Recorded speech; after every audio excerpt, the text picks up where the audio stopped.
Good evening, everybody. Welcome. How's everybody doing tonight? You guys find a lot of trash today? Awesome. What did you guys find? I love this. So awesome to see all these young kids and people of all generations, climbers, non-climbers, hikers, boaters. Everybody's here cleaning up the park, including the employees. And it's kind of an amazing thing. I want to thank everybody for showing up tonight. A couple new things. Some of you heard this before. We are actually trying out a live feed tonight, or live streaming. I guess I'm supposed to stand over here. Presenters, pay attention. I guess I better follow my own rules so we stay in the frame. And anyway, it's been working pretty well. Our first show, I think we've had 350 hits on it. They're playing it down at the brewery that's, Tioga Sequoia Brewery, and they have big screens down there. So people that are down in Fresno can watch the shows. And I've been getting texts from all over the country, and it came out pretty well. I didn't want to advertise it because I wasn't sure we'd be able to get it together in time, and it's kind of a complicated thing.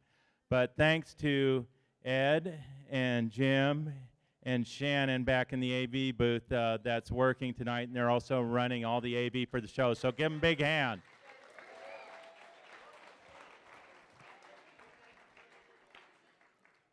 I'd also would like to thank our staff that's serving all the beer and the wine in the back, or mineral waters if you prefer that. So please give them a big hand. I'd also like to thank Tioga Sequoia Brewing Company. You may have seen some of these beers around, people drinking them with the artwork that's on our T-shirts. This is a first. It's a dream I've been trying to do for about 8 years, and we finally made it happen this year.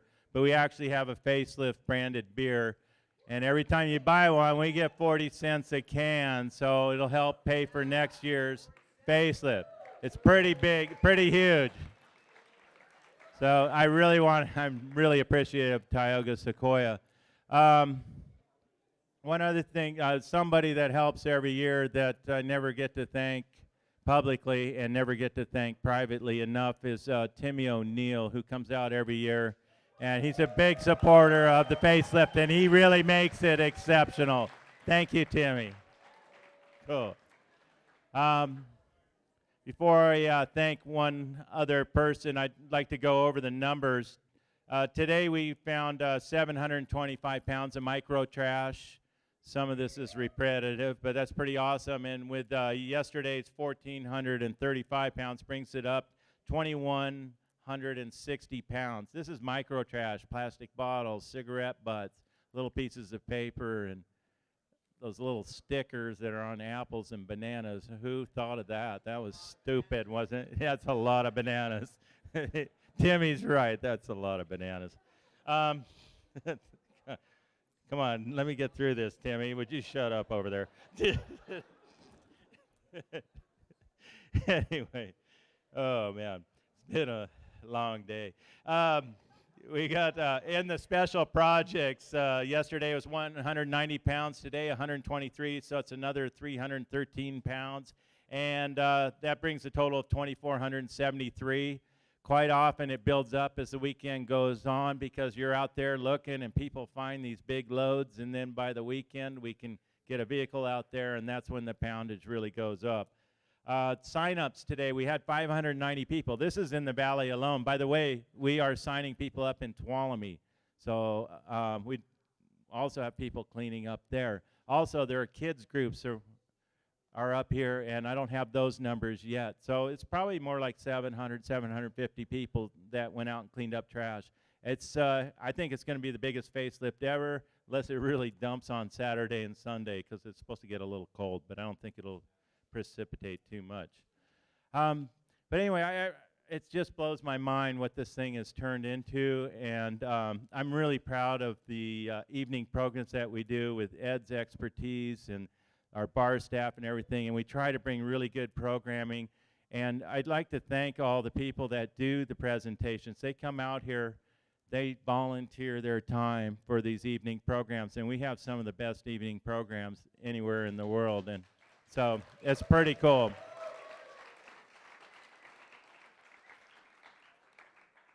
And we had a lot of upgrades and changes this year, and I couldn't do it without Allison over here, Allison Gonzalez.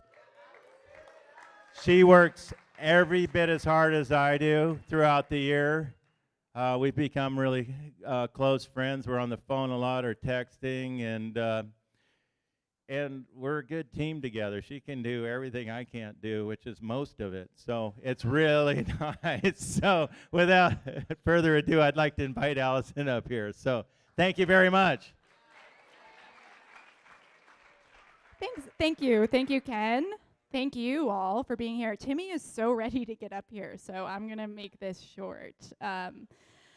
We have tomorrow, sponsor of the day, Black Diamond, doing a technical cleanup on Half Dome. We're really excited about this collaboration with Black Diamond, the Climber Stewards climbing management team. It's so great that we can come together, the NPS, our grassroots nonprofit, the industry, to do things like clean up trash on technical terrain, make a good impression for us, for climbers.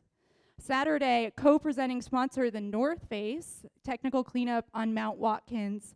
So if you're here tomorrow, there will be some special giveaways from Black Diamond and from the North Face on Saturday. We also have top financial sponsors, Cliff, and they're doing their athlete summit here this year, which is exciting. We were actually over at the Cliff Camp this morning. It's really cool that they're able to come here, be a part of Facelift, and be supportive of what we're doing. Patagonia, longest sponsor, and Subaru, official vehicle of Facelift. I also wanted to say we have a silent auction to raise money for the Yosemite Climbing Association. We actually have two new items additional today, signed Tom Frost photographs. So come by, check out the stuff there. There's some really cool things. Huge Jimmy Chin print if you haven't seen that already. Yeah, I think that's it. We had a great panel today. Thank you to all of you who came out. Really good discussion about responsible consumerism. Should be getting that video up on the YouTube channel, I'm hoping tomorrow, so keep your eye out for that. Thank you. All right, thank you, Allison. Thank you, Allison. A quick toast to Allison and Ken and to Tioga Sequoia. Thank you for your brewskis. We appreciate you guys. Thank you, Ken, Allison, and all volunteers, everybody in the back, Ed, Shannon, everyone. All right, cool. So Ken was talking. My name is Timmy O'Neill. Hello, how are you? How are you? How are you? How are you? How are you? How are you? Don, come on, dude.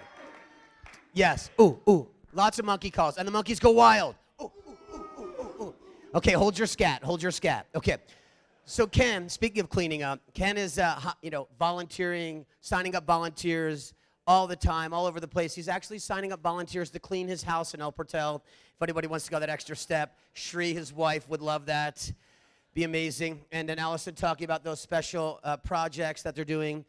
Big special projects. We have a special cleanup at the base of those who want a free solo, free rider. That will be you. We'll be cleaning up. That got dark. Okay, let's bring it light again. Special cleanup, aisle free rider. Oh, God. So let's all stand for a second. Let's take to our feet real quick. Come to your feet if you would. We're going to go for a little climb right now. I did a special climb today. It's an epic climb. It's called Snake Hike. So let's start by stretching. Stretch, big high stretch there. And then low stretch. Get down low here. Get down low. Okay, now let's start hiking because we got to hike. We got a huge day. Start hiking. Yeah. Take a look around. It's amazing there. The sun's come up finally because you got up so early. Come on, hike, people, hike. We're walking. Okay, now fight your way through the manzanita. Okay, now it's fourth class. Follow me. Get down. You're fourth classing. Kids, fourth class. That's it, Jack. Yeah, fourth class. Okay, now you're at the base of the route. For those of you who want to tie in. For those of you who are free solo, chalk up and be gnarly. Okay. In fact, for this exercise, no rope. We're all free soloing. Okay. Hang on. So chalk up. Blow the chalk. Follow me. Do this. Okay. Now look up. Believe in yourself. And now start soloing. Just get in the zone. Feel it. Feel the rock. Feel your senses. Everything is enlivened right now. Okay. You're at the 5-7 crux. You're moving left. Look at your foot. Look at the ground. Look at your foot. Look at the ground. Trust your foot. Move onto the foot. Make your way across. You're on the summit. Okay, now put on your base rig. Just kidding. Sit down. Sit down. Sit down. I'm not basing. That's absurd. Never do that. That's absurd. Anyway, so it has been an amazing facelift once again. Tell me this is not the best festival, the best party at a national park ever in the history of national parks. Yes, indeed. And Jim Painter, thank you, Jim Painter. We are live right now. We are live on YouTube, my tube, our tube. Take a look at the tube. We're right there. We're right now. Take out your phones and text about yourself. Do it. It's amazing. Anyway, I digress. Does anybody have a story they don't want to share about what they found? Okay, we don't have time for that anyway. Let's keep going. But did anybody find something like excellent today? Like they were cleaning up trash, poopy diapers? No, we don't need to talk about that. But what did you find? Stand up, please. And your name? Wade. Thank you, Wade. And what did you find, Wade? Wade found a poopy diaper. It's always a poopy diaper. It's like Miles' question last night. He's like, why are boogers weird? We don't go much further than boogers and poopy diapers as climbers. It's okay. We keep it real. We keep it normal. We're very physical. All right, speaking of physical, our next presenter, 3 years on Search and Rescue. Anybody from Search and Rescue in the audience right now? Yeah. Yes, that's right, Jack. Feel it. Yes, child. You're going to be on Search and Rescue soon, dude. Talk to your dad, Kevin. He can pull some strings. Anyway, our next presenter identifies as like a staunch, traditionalist, crack climbing, big wall, alpine realming goddess. But she did start as a pebble wrestling boulder plastic gym rat. So there is a progression, a transition from the indoors to the outdoors. Please welcome to the stage for the first time, Josie Mckee. Come on up, Josie. Monkey calls. Ooh, ooh, ooh, ooh, ooh, ooh, ooh, ooh, ooh, ooh, ooh, ooh. Yes, Josie. Is this on now? Love you. I don't know if it's on. Hello. Can you guys hear me? Oh, it is on. There we go. Hello, Facelift. So I have come up here to talk to you about a few adventures that I've been on and a process over the evolution from gym climbing and pebble wrestling that led me to, well, suffering a little bit up there. Hey, have any of you ever gotten to the top of a route and it's dark? You've run out of food, you've run out of water. Maybe you don't even have a headlamp. Yeah. Oh, Anybody? Yeah. Yes. Okay. And you ask yourself when you're sitting up there at the top, or maybe you still have pitches to go and you're like, oh my God, is this really worth it? Did I really sign up for this adventure? Well, it's hard to tell if it's actually worth it. You know, we have these moments like this. And then we have these other moments, glorious moments of moving across the rock. This is what we sign up for. Feeling the rock beneath our feet and our hands, the movement through the mountains in these gorgeous places, the view from high above, amazing wildlife, hanging out with good friends,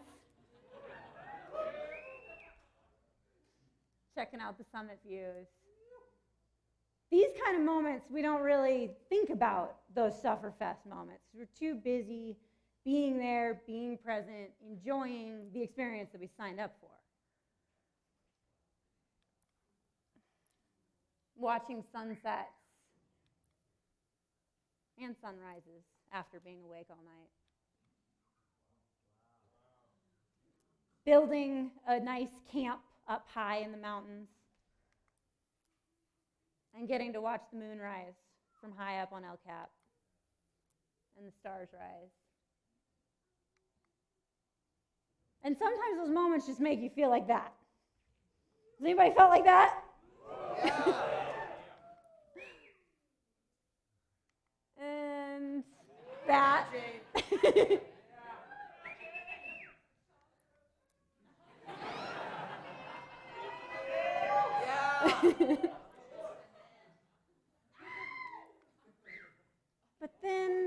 again, there are these times where we feel like this, completely overwhelmed, exhausted,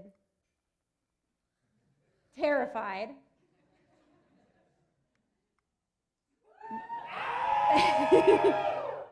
Maybe we're getting ready to bail. Because if you do this stuff long enough, you're going to wind up bailing. And sometimes you get involved in a terrible accident.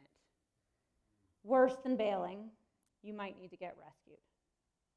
And there's plenty of incidents that many of you all, as Timmy said, have been involved in with search and rescue. And we ponder after those incidents, when we get scared, is it worth it? Do we want to keep doing this?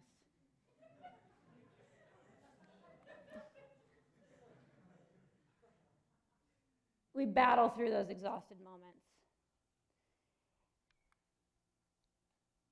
And we think about each one of those moments.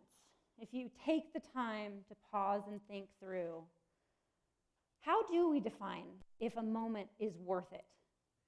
Any moment in our lives, it's just like a ripple in this giant ocean of what our experience is. And some of those moments, some of those ripples might turn into waves. They might have a lot of importance to us, but we aren't going to know that until after the fact.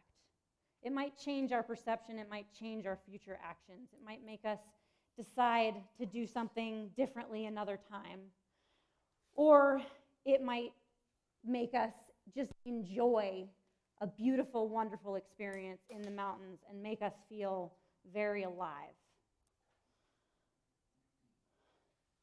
So these moments I've found to be this thing that drives me in my life. And I like to find that focus in the moment, to try to find how far I can go, how much I can push myself, how perfect I can be in any individual moment. And some of these moments, it really is important to perform as perfectly as possible because climbing is dangerous. So I've traveled around the world a bunch to try to find these other places to push myself and adventure. And I went down to Chile a handful of years back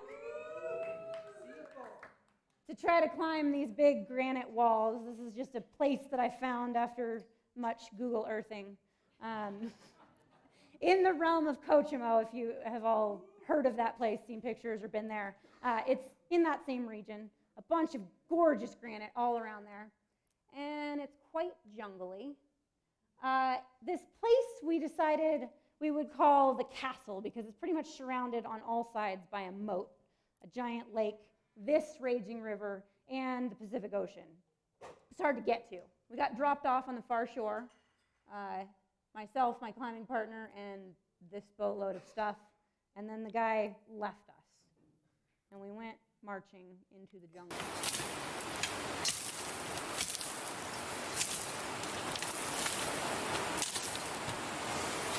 Hey Jared, what's going on? Welcome to the jungle.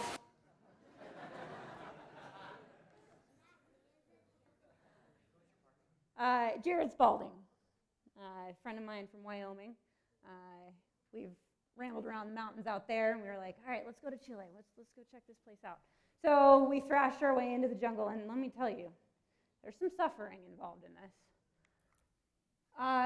Waded through freezing cold water, either really raging water or waist-deep still pools, take your pick, or thrashing through the jungle.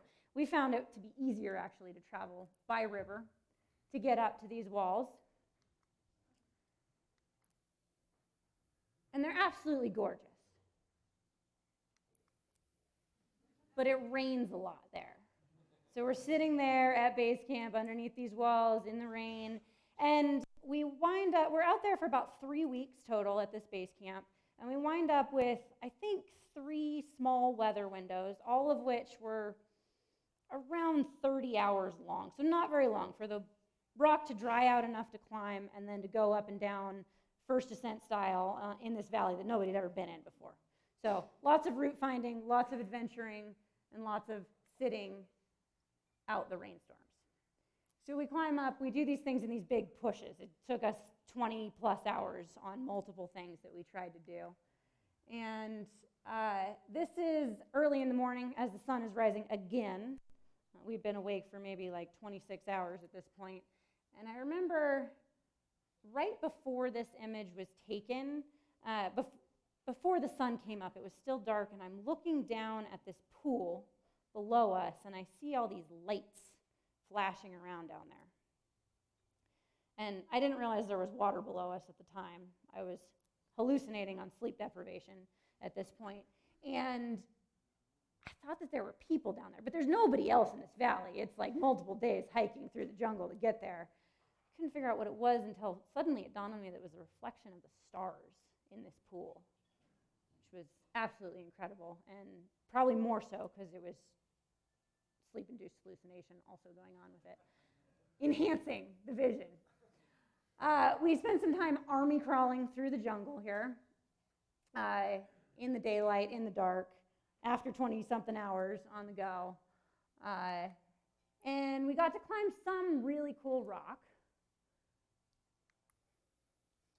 and got to these places that were moonscape incredible. But many times, if I had known what was next, I would have never kept going in the first place. This is what we decided was rated J5, kind of like on the aid scale, but also free climbing. We were slinging these little bushes for protection and kind of free climbing and kind of standing in our slings. Something you'll never do probably anywhere else in the world. And maybe you'll never do it all because maybe it's not worth it.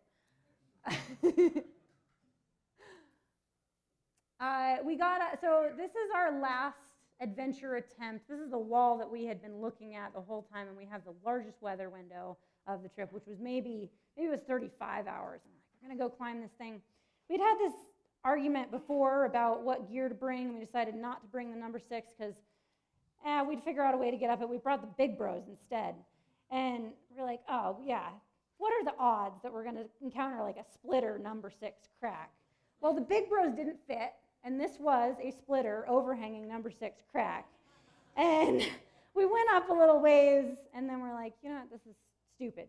This is like impossible to protect, and we're way out here in the jungle, and there's no reason to think about taking that giant whipper, because this is actually steeper than it looks.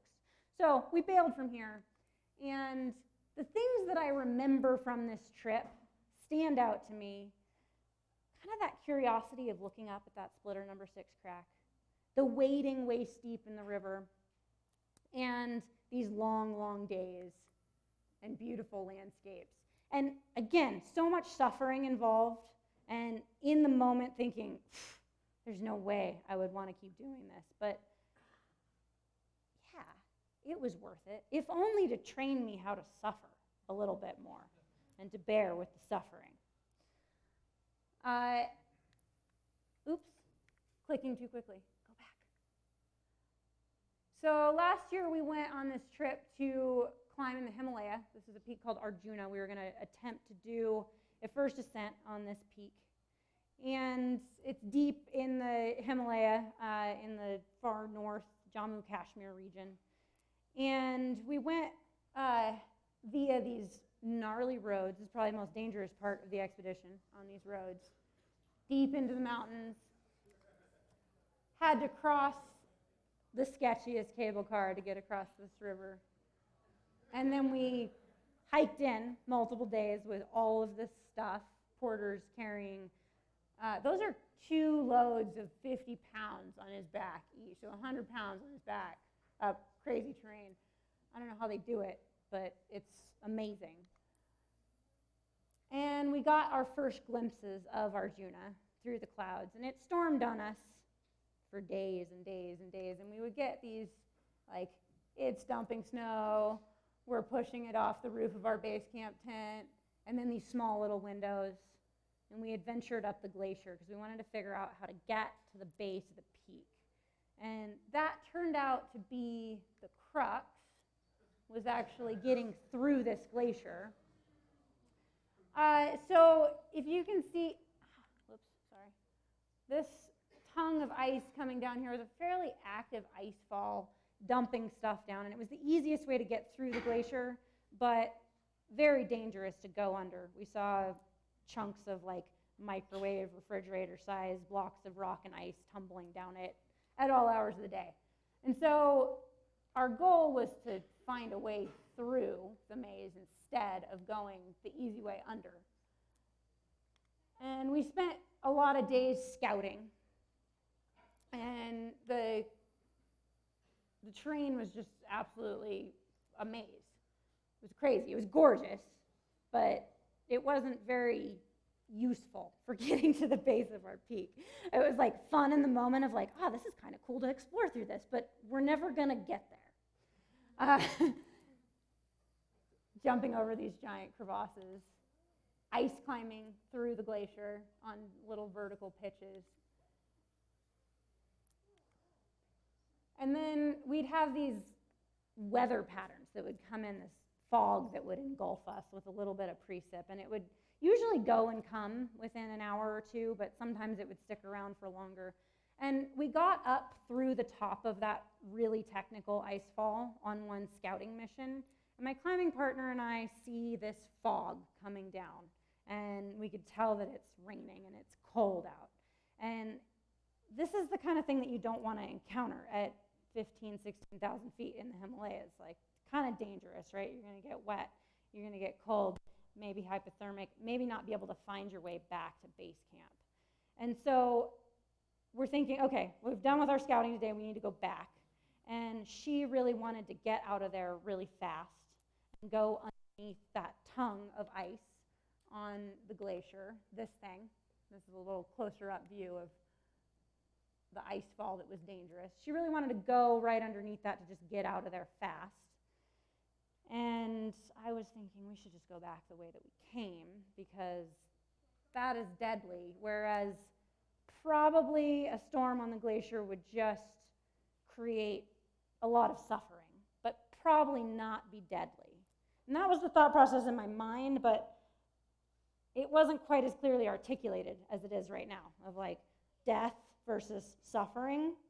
And I wish I could have articulated it then to her and made a really good point. But instead we sat there and like kind of argued about it on the glacier. Eventually we went back, we found another route that was a little safer, got down quickly, and eventually made our way to the base of the route a few days later, and camped out on the glacier and began climbing up this gorgeous peak. This is some of the most incredible rock that I've ever climbed on. Little mixed snowy bits. And then a storm hit us again. So, yet again, we had to bail. And I remember looking up at the unclimbed terrain above us with this mixture of dread for what was coming with the storm moving in, and this really intense, curious desire to keep going up. But it didn't make any sense to keep going up. So with this image sticking in my mind, the last beautiful light on that gorgeous rock that I climbed, we went down. And we didn't summit anything, and it wasn't very successful. And we spent so many days at base camp suffering. And we argued about things on the glacier of where to go and what to do. And this is one of those things where I'm like, well, was that worth it? And I think the thing that I've walked away from this expedition the most with was being able to more clearly articulate my thoughts on risk management and my decisions that I make in the mountains. And being able to develop that communication with my partners, probably before going out into the mountains, but also noticing that there are some people that I have a really unique ability to communicate with, and others that I have a harder time articulating those challenging decisions with. And that leads me to talking about one of the people that I spent a really good amount of time climbing, making some amazing decisions, pushing each other, having a great time with. One of my favorite climbing partners that I've ever climbed with, and one of my best friends, Quinn Brett. Some of you know her.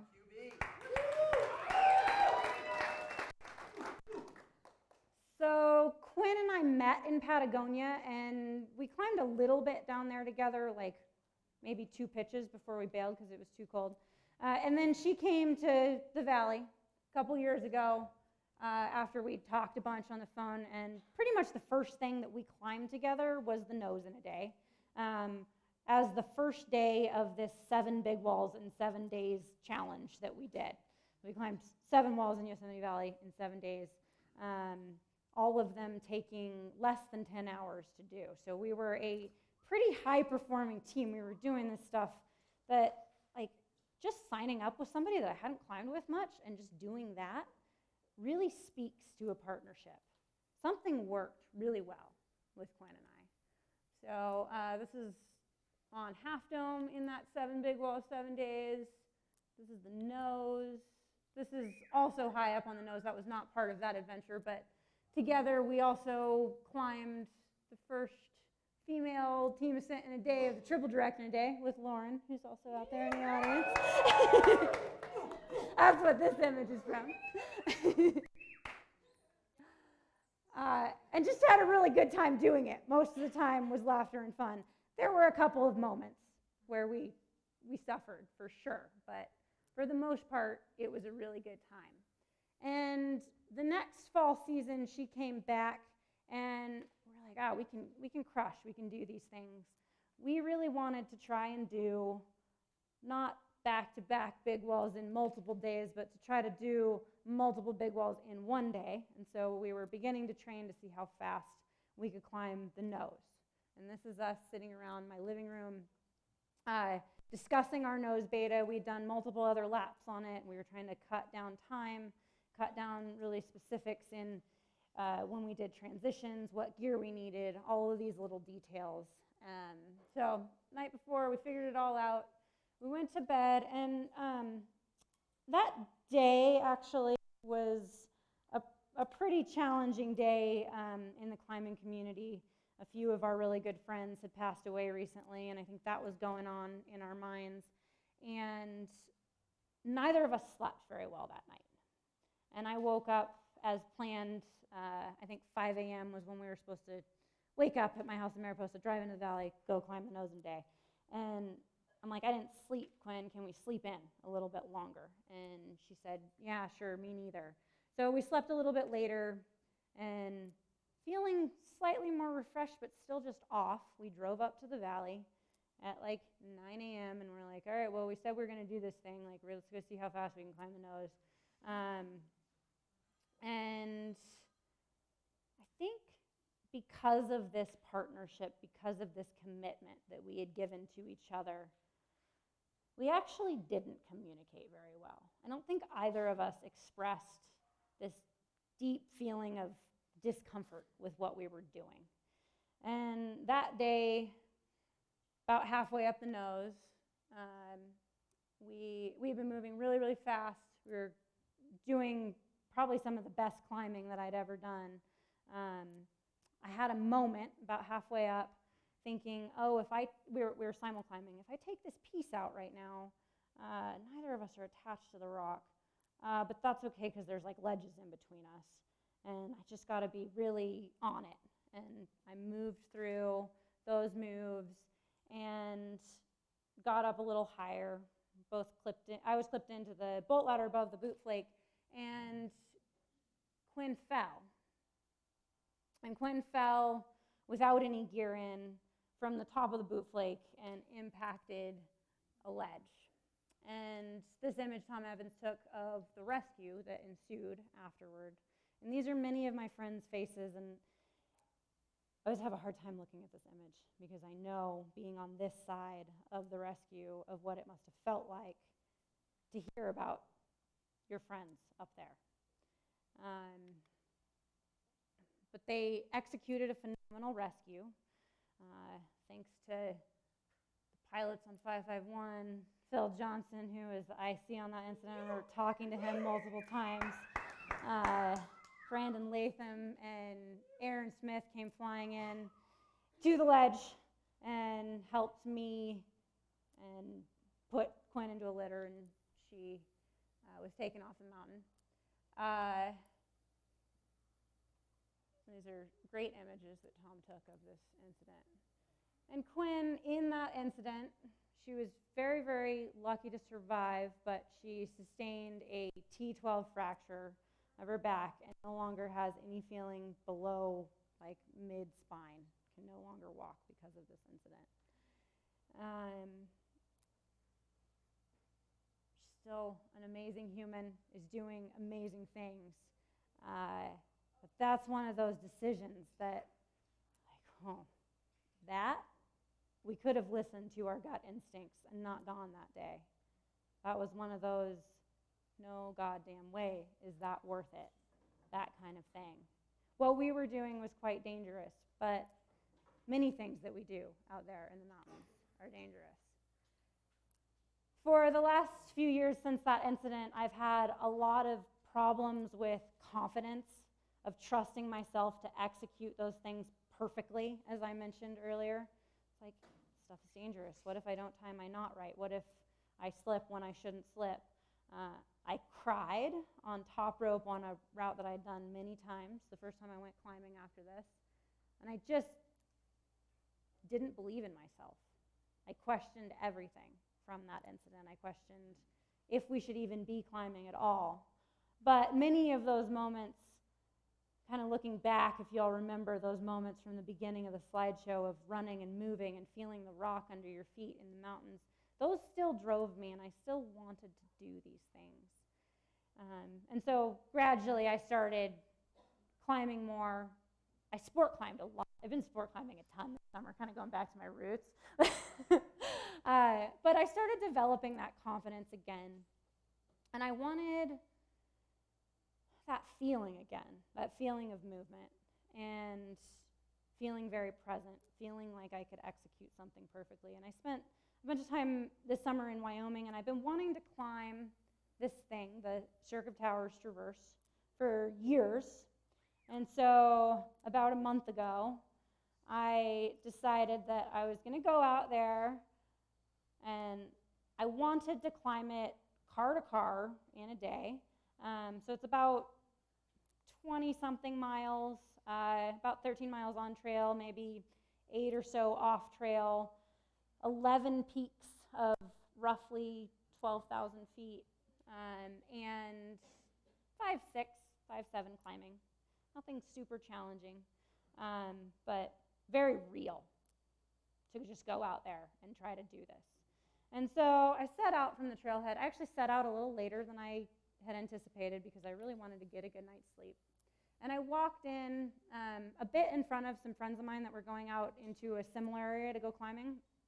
I left before them, and they caught up to me, and they're like, Josie, what are you doing right now? Like, you're supposed to be doing this big thing, car to car in a day. Like, you're kind of putzing along. And I was like, you know what? I just read this quote by John Muir that he said, hiking, I hate the word, I hate the act.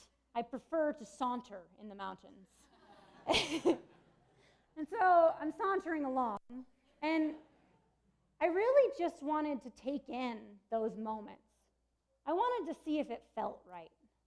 I wanted to feel the air moving across my skin, to watch the moon rise, to watch the sun rise, feel my feet on the path, smell the changing of the fall coming into the mountains there. All of these things, to just be present, to see if it felt like I really wanted to climb this thing. And I got into the cirque, and these are my first views of the tower after years and years of looking at it and really wanting to climb it. Absolutely gorgeous morning. And I start climbing these incredible pitch after pitch, thousands of feet of basically hand crack. It was awesome. I took this picture for you, Bud Miller.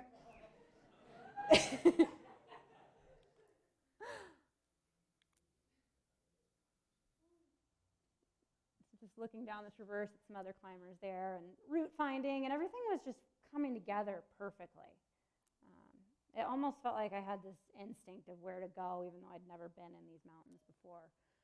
And then I'm coming up to the crux of the route, which is this big step across followed by a kind of a steep boulder problem. It's 5'8", but it's also kind of on the sub-summit.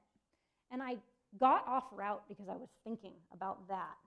I was nervous about it. I was scared of it. And I up and down climbed a bunch on this peak trying to get there. And eventually I just plopped down on a ledge because I stressed myself out way too much. Just got off route for a little while. It's starting to get to my head. Tired of the exposure right now.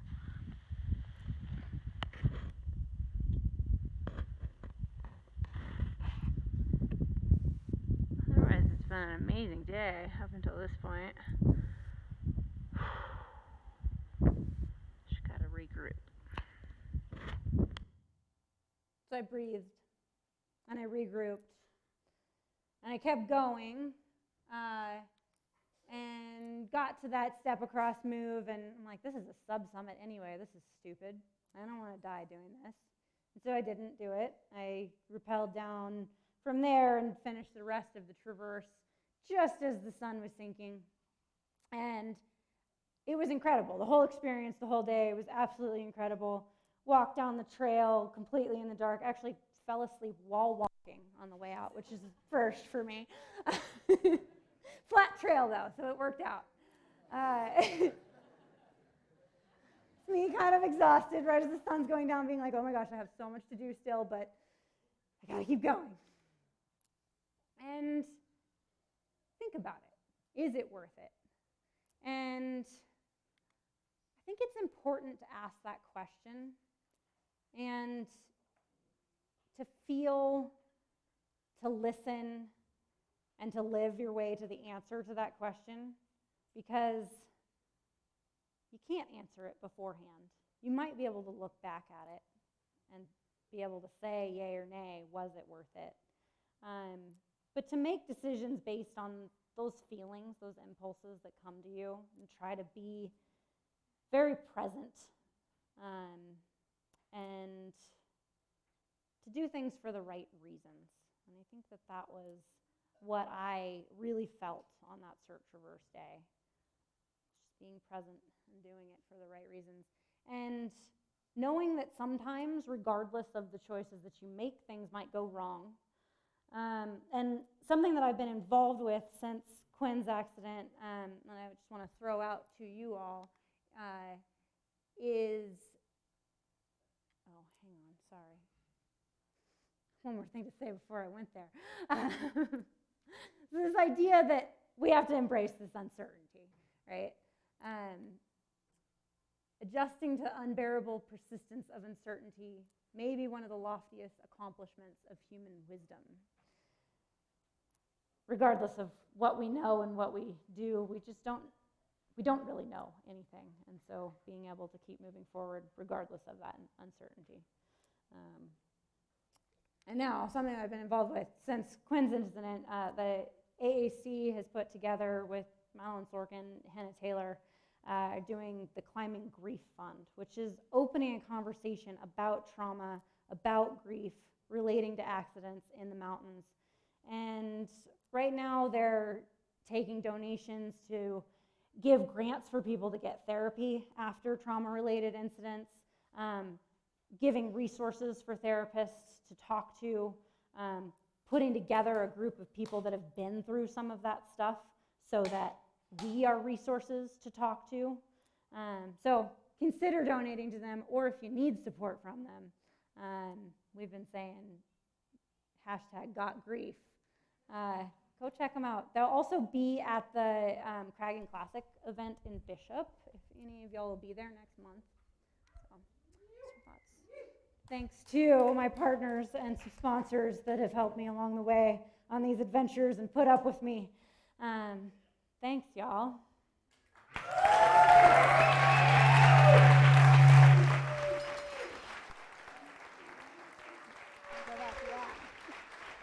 All right, give it up for Josie Mckee. Josie Mckee, monkey calls, monkey calls.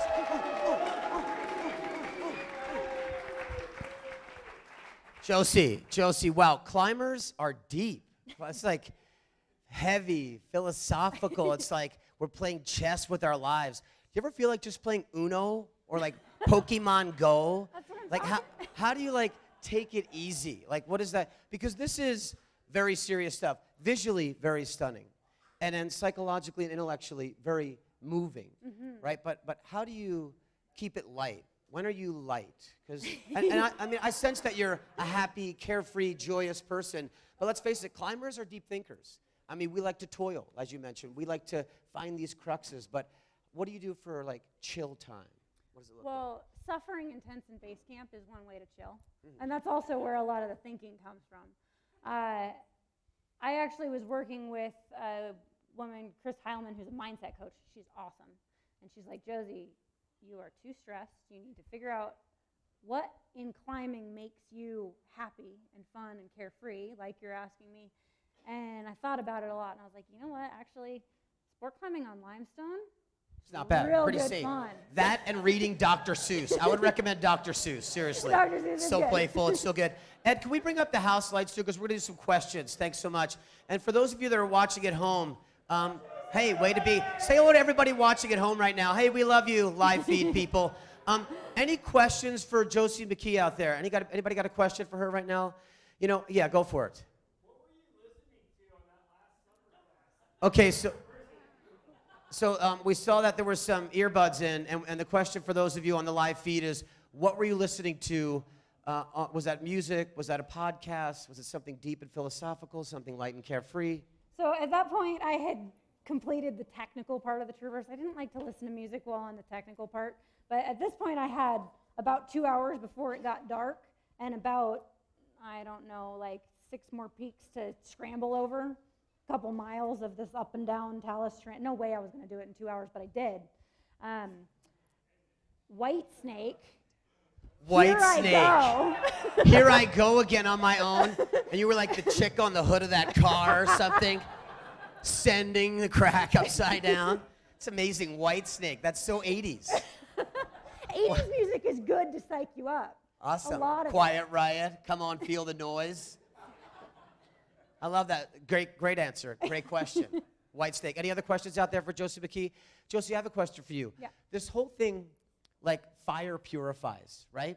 Like people often call the valley the granite crucible, right? Because all the impurities are melted away and you're left with this essence of life, this need to pay very close attention to those moves you're making when you're on the sharp end of life. But fire also burns, right? So there's that duality that you speak about so eloquently in your show. And how do you keep going in the face of that when you could just be like, you know, I think I'm going to go to Ben & Jerry's and Netflix for this rest of this year. But yet you keep coming back to draw from that well of humanity, that same thing you talk about where those ripples, right? And you're looking to, it seems like, have this deeper and more profound effect for your life and the life of the tribe that you're a part of. And why do you keep coming back to it? So many reasons, but I would say that there isn't anything else that makes me feel so alive. I think because probably it has high consequences and you have to be so focused. It's not that I want the high consequences. It's that it forces this brain that doesn't slow down very easily, doesn't focus very easily, to focus. And that, I think, is the essence of life. It's to being here now in the present moment. Beautiful. We love that. Josie Mckee, please give it up.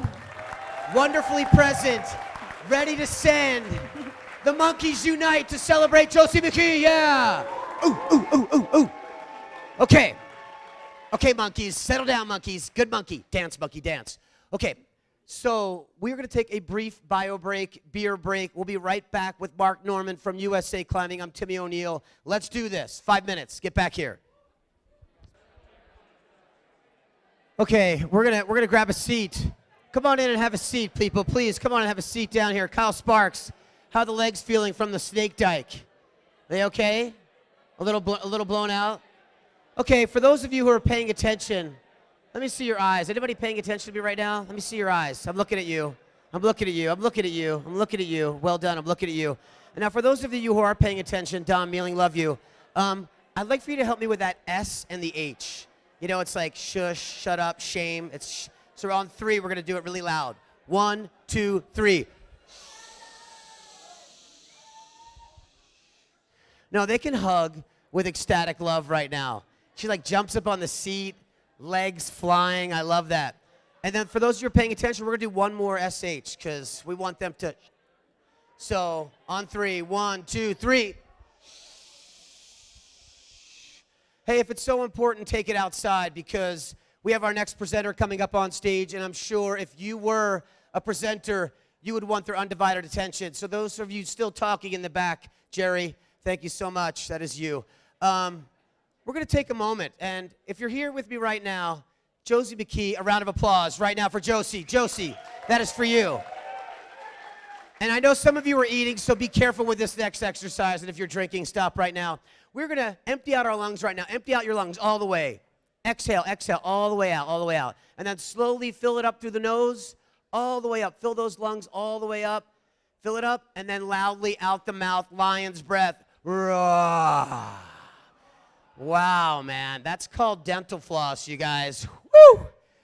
Someone needs it. Mouthwash me now. Okay, so climbing. Anybody heard of climbing, rock climbing? You know, it's kind of something we do. There's this like whole tribal thing. Yosemite climbing, the mecca of climbing. The 1950s golden era. The stone masters, the stone monkeys. Our current millennial generation who's Snapchatting from every climb, which I love, no problem. But climbing has a long and enduring history, stemming from the European culture that came over and landed here in the U.S. in places like Yosemite, Colorado, Seneca Rocks, the Gunks. For 10 years, I was working at an event in Vail, Colorado called the GoPro Games. And I was working with USA Climbing and the International Federation of Sport Climbing. And as an MC at this event, I noticed there was a deep regimen, which is unusual for climbing. And there was a lot of rules around how to do and perform and put on these World Cups. Well, I knew that it was in gearing towards and heading towards climbing, entering into one of the best athletic stages on the planet, and that is the Olympics. So here to talk about that transformation of climbing from being that unruly dirtbag culture, which I so love, to one that then enters into the regimen necessary to be on the world stage. Marc Norman, CEO of USA Climbing. A big Yosemite Facelift. Round of applause.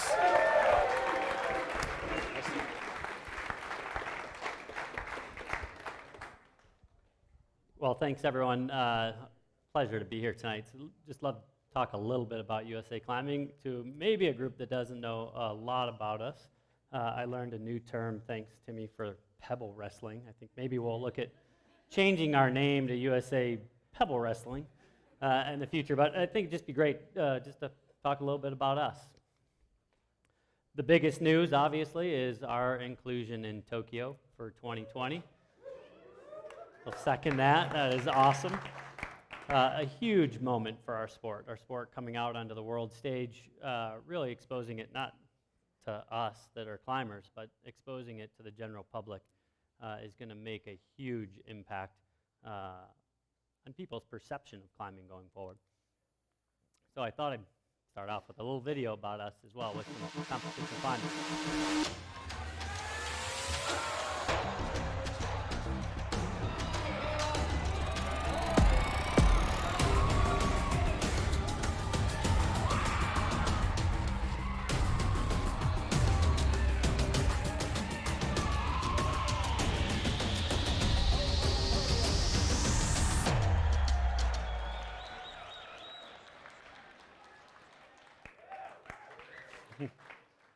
It's awesome. So a little bit about us. We use a lot of abbreviations or acronyms in our sport or in the Olympic sports as a whole. So sometimes I say a lot of them really fast. I'll try not to here tonight, but the IFSC is who really oversees sport climbing across the world. They write the rules that Timmy was so nicely referring to that we participate in our sport in. We're actually sanctioned by the U.S. Olympic Committee, the USOC, which now actually the USOPC, U.S. Olympic and Paralympic Committee, to really run the sport here in the United States. And running the sport, and what does that mean? really is, everything from beginning youth all the way up through the adults and kind of the selection procedures and how we choose teams, all of those kinds of things. But about us, we run 3 disciplines, if you don't know that: bouldering, sport, and speed. And then we have 4 actual kind of age or categories, if you will, with adult, youth, collegiate, and paraclimbing. Our mission, recently updated, so I actually have to read it myself, support the overall well-being and development of our athletes, the enrichment of our communities, and the growth of climbing while achieving sustained competitive and organizational excellence. I like a couple of things in this. We speak to climbing as a whole, coming from an organization that represents largely indoor climbing. I like to be able to speak of how we can advance climbing as a whole as well, and what we can do at things like this, at Yosemite Facelift. How can we get us out talking about what it is we do? How can we help out in the outdoor world as well? How can we bring our athletes here and expose them to this as well? A little bit more diving into our strategic plan, if you will, is our values, and these are also brand new for our organization as we really look for, from a staff perspective, of how do we support the athletes. Of course, we have to have a plan on how we're going to do that as well. So some of these things here, of course, maybe make total sense. Athletes first, and I won't read all these, but diversity and inclusiveness, super important for us, for our title partner in the North Face as well. I'm trying to increase the diversity and inclusiveness in our sport. I talk a lot about how accessible the sport is and how great, you just put on a pair of shoes, you can go climb a boulder. It's awesome, super easy. But then you start to think about maybe the hurdles that people face in getting into our sport, and it starts to see a little bit more challenging. So it's definitely a place we as an organizing body want to really push forward in the future. Integrity and teamwork, of course, we're Team USA. We have to work together. There we go.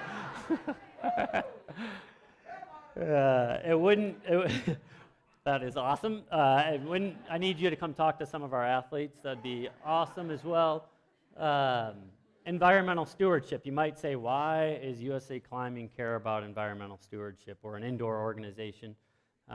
We know the lion's share of our athletes climb outside.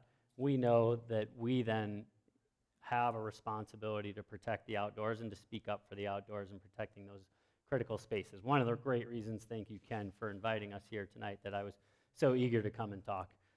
We want to build those bridges with the community. So, and then just inspiration and excellence, of course.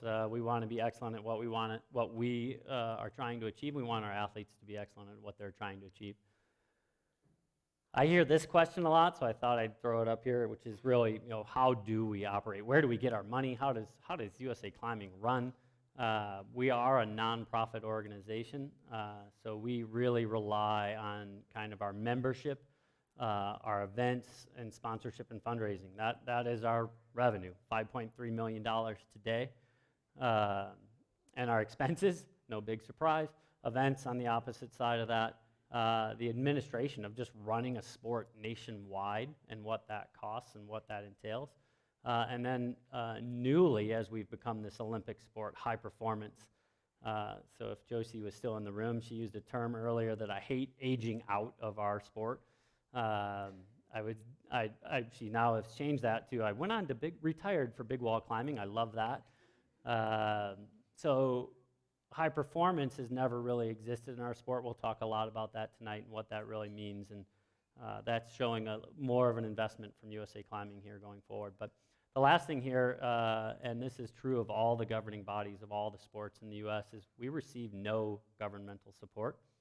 So we're trying to compete against the world when the world is receiving support from their governments left and right, and some of them is quite significant. So we're definitely at a little bit of a disadvantage, but in the American spirit, we always figure it out, and thankfully, again, with great sponsorship and fundraising efforts, we can really compete with the best of the world, even though in many cases they have a much greater opportunity than we do. Events, I just thought I'd talk. Certainly this is a large part of what we do, oftentimes too much. 300 events around the country every year. It seems like we're always running an event. That comes down really, we have a local season where kids are competing all over the country at their local gyms. They go into regionals, which then feed into divisionals, which then feed into nationals. And that's just in one discipline. Then we do it all over again for sport and speed.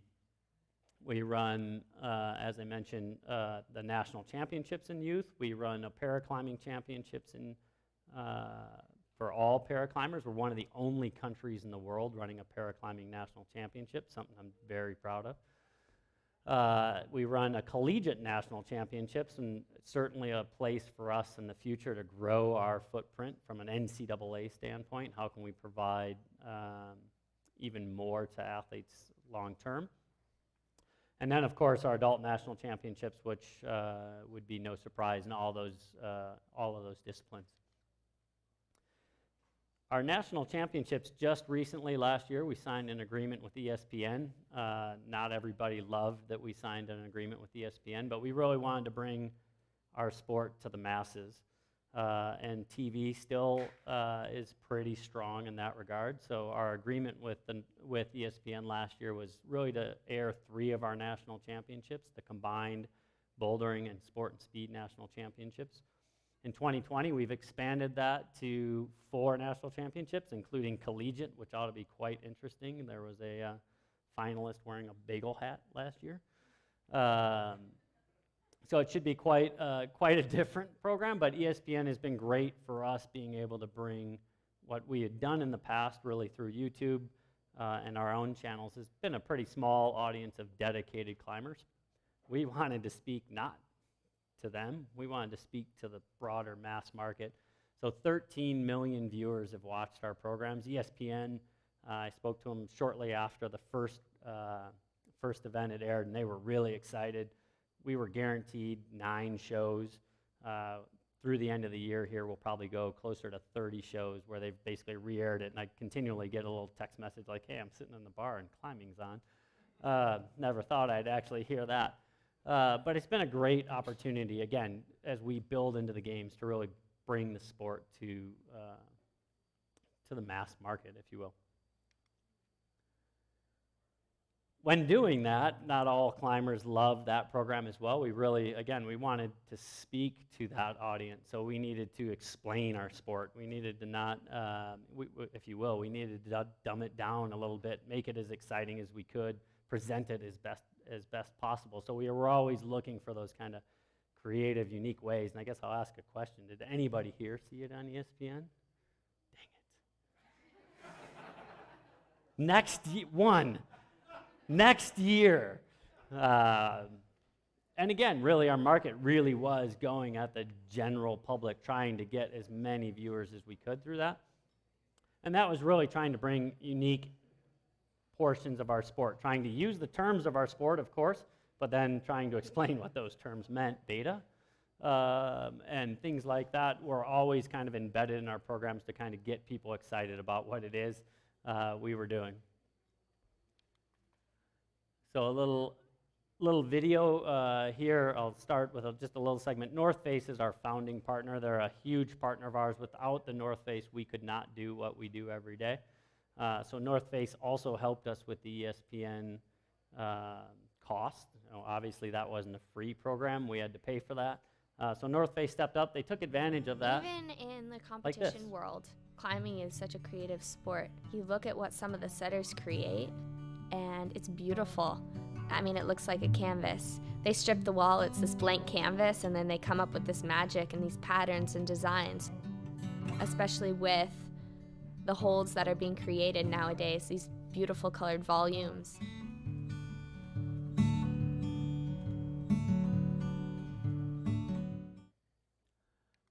Probably the first time most of the general public saw much of anything from North Face in a commercial about sport climbing. And that's, again, really what our purpose was to bring the sport to everybody. Moving on from ESPN, a little bit about our membership. Right now, we're almost 14,000 competitive climbers in the United States. That's a pretty impressive number, and that is truly competitors. We have not done much to sign all of you up as members. I'll see you afterwards. and really build that kind of membership fan base around the sport, which is again how we're going to get our athletes on top of the podium in Tokyo and beyond. But of our membership, really those 14,000 members, the lion's share of those are 19 and under. So we have a great story to talk about youth participation and growing youth participation. I sit with all the other governing bodies around the country from time to time, and most of them are talking about how to get more people into their sport. We talk about like how to stop them from coming. They're coming so fast and trying to keep up with the rapid growth of our sport and the needs that that puts on the organization. So it's a great problem to have, but definitely different than many of the other sports are seeing, and has been challenging for our organization. 600 gyms nationwide, that number is also growing. It seems like every day we hear of a new gym that's going up, the new biggest gym in the country this day, the new biggest gym the next day. Super important. This is where all of the future LCAP climbers really are going to get their start, because these gyms are so accessible. And we just continue to see that growth really going forward. As I mentioned, North Face, a huge partner. Our other partners, I just wanted to give them a call out as well. Petzl, Cliff, and Butora, these are our national partners. And we rely heavily on them still to really provide the funding to do everything we need to do. Working hard to grow new fundraising, really just opportunities for individuals that care about our sport to just give money to our sport in support of those athletes trying to achieve their dreams. So this year we launched the Circle of Gold, probably a familiar place. And really we're working hard to create a foundation that can also go out and try and raise money for us as an NGB to support those athletes, and hopefully in the future even build our own place to train as well. And with that, I'm going to kick it over to John Muse, our high performance director. I'll talk a little bit about that high performance side of our sport and the Olympics and how we qualify. Yeah, welcome John Muse. John Muse. You want this? You want me to use it? Hello, everyone. So I get to talk about high performance and the Olympics. I guess I get the more exciting part of our presentation. But high performance is a new concept within USA Climbing. I've been a part of USA Climbing for the better part of 20 years, even before it was named USA Climbing, and that wasn't a term that we ever heard circulated in our organization. We've had a very successful youth climbing team and youth climbing programs, and for the better part, our organization's been driven by those youth programs. They've gone all the way up to the Youth World Championships, and we've driven on the success of those athletes at the Youth World Championship stage and the medals that they brought home. For our adult athletes, we've never had any support to give them. So you get done with the youth competition series, and then you're off into the adult ranks, and you're basically supporting yourself if you want to compete internationally. Maybe some of your sponsors give you some support, but it was very broken at best. With the onset of the Olympics, the stresses of high performance become a lot higher. So that gets put on us, the organization, to how are we going to create the steps necessary to send the best athletes onto the international stage. So in 2018, we took our first shot at trying to support athletes. Marc showed a slide a minute ago about the Circle of Gold. We had a small amount of funding. We were able to support some of our athletes internationally and saw some small successes. In 2019, we were successful in establishing a high-performance division. I would include myself and some other staff, national team coach and team manager, and then we hire contractors as necessary. So with high performance, it's our job to try and support our athletes in give them every resource that we can. So strength and conditioning, sports psych, dietitians when necessary, developing high performance training plans, tracking their progress, and, a host of things. You can see on here, we were able to install a national team training center in Salt Lake City. That's an interesting subject in and of itself. Since the beginning of USA Climbing, we've been in Boulder, Colorado, and only recently moved to Salt Lake City. And in doing so, we've gotten a large amount of support from the city, and through that, the efforts of the High Performance Division, our United States Paralympic Committee, we've been able to support our team on a completely different level.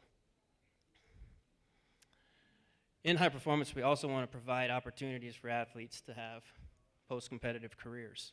So one of those avenues that we're trying to generate is through our collegiate series. Getting it involved in the NCAA, they can go to school, maybe have scholarships, get an education, and then when they're done with school, they can be competitive rock climbers. When they're done competing in rock climbing, maybe they come here and they climb with you guys in Yosemite, or maybe they have some kind of careers, that they go to. There you go, search and rescue.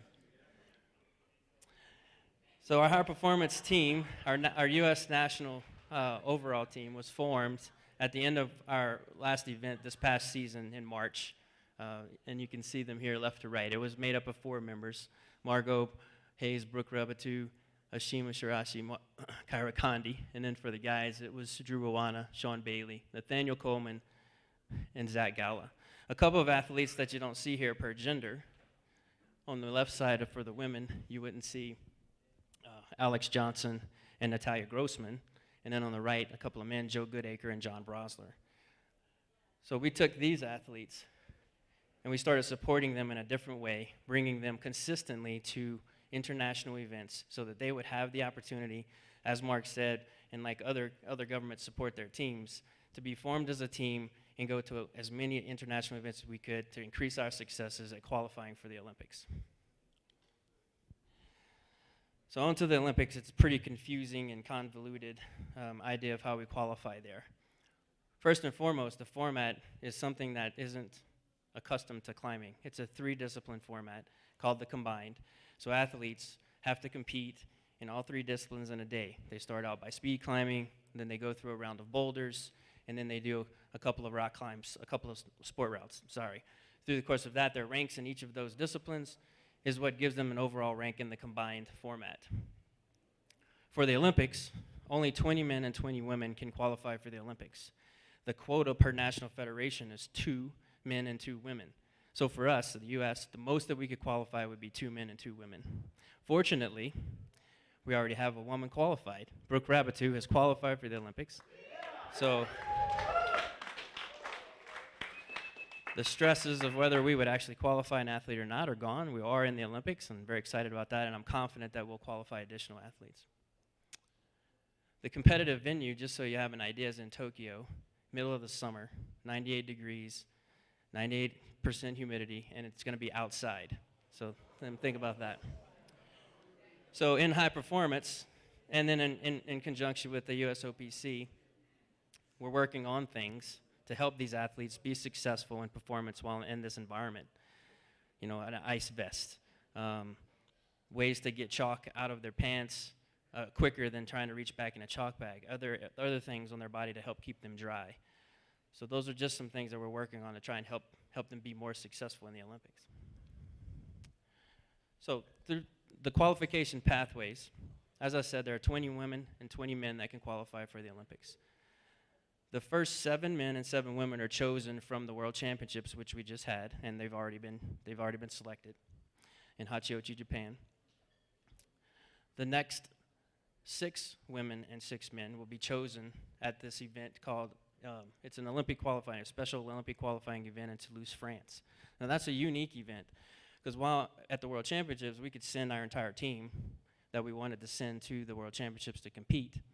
This event specifically, our athletes have to qualify to participate in the event. And again, here they're only going to select 2 men and 2 women per federation to go and compete in Toulouse. And this is the top 20 of the World Cup rank throughout the course of the year, which is why it was important for us to support or find support for our athletes and send them on a consistent basis to all the World Cups this season. Every World Cup they attended certainly gave them more opportunity to gain ranking points in each of the disciplines to try and secure a spot at Toulouse, France, if they didn't qualify in the World Championships in Hachiochi, Japan. So we have one athlete, as I said, qualified, Brooke Rabatu, so she's not allowed to compete at this event because she's already qualified.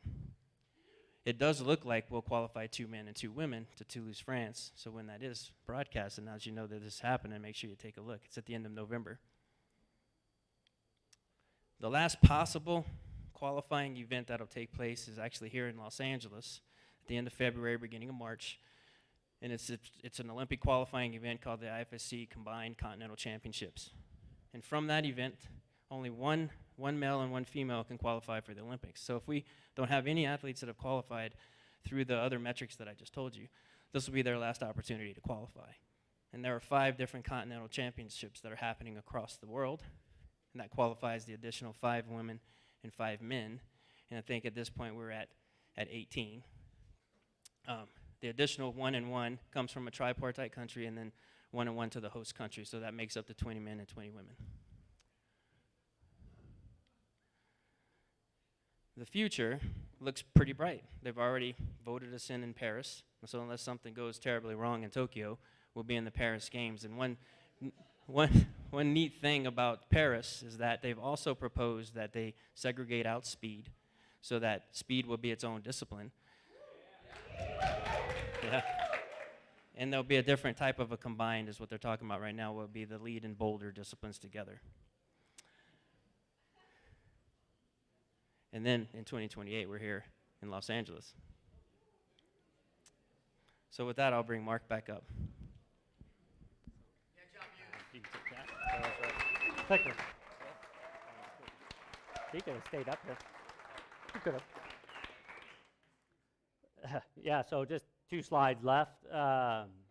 Yeah, why care? I mean, one of the reasons we came here was really to try and talk to you about why our sport's important and the fact that we're all climbers, indoor climbers, pebble wrestlers, or outdoor climbers. I think we can all rally behind our team. It's not John and I's team. It's our team. It's Team USA that we're rooting for to hopefully come here next year, and we'll bring a medal with us. So for all of you, please know you're part of Team USA. Watching our sport, promoting our sport, talking about it is really what helps push us forward and helps support the athletes.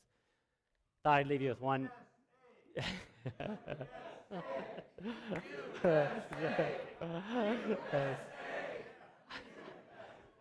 I like it. I like it. We'll leave you with one kind of really fun.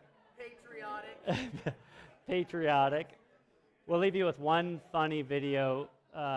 Again, kind of how we try to engage the general public into understanding our sport. We really wanted to talk about route setting and what it meant in competition climbing. So in each of the ESPN episodes, we took the chief route setter, who never knew that this was actually going to occur, pulled him aside, said, we're going to put you on ESPN and talk about route setting and what you were trying to accomplish. So we did this in all of our national championships. This was one of the more funny ones, so hopefully you find it as funny as we did. Here we are, one of the men's finals boulders. It's a gymnastic dynamic test piece.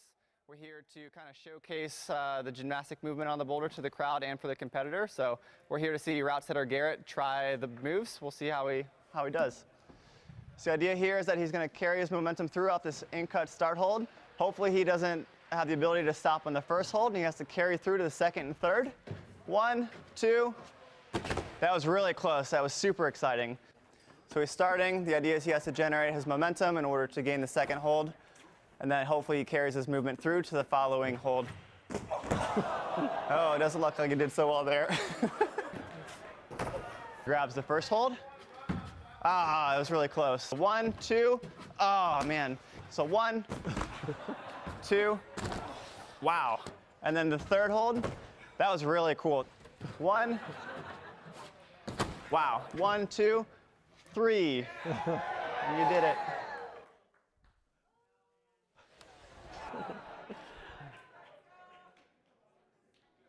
That's it. Thank you, everybody. All right, give it up for Marc Norman and John Muse. John, come on back up, and we'll get those house lights here real quick. All right, you ironic patriots right there.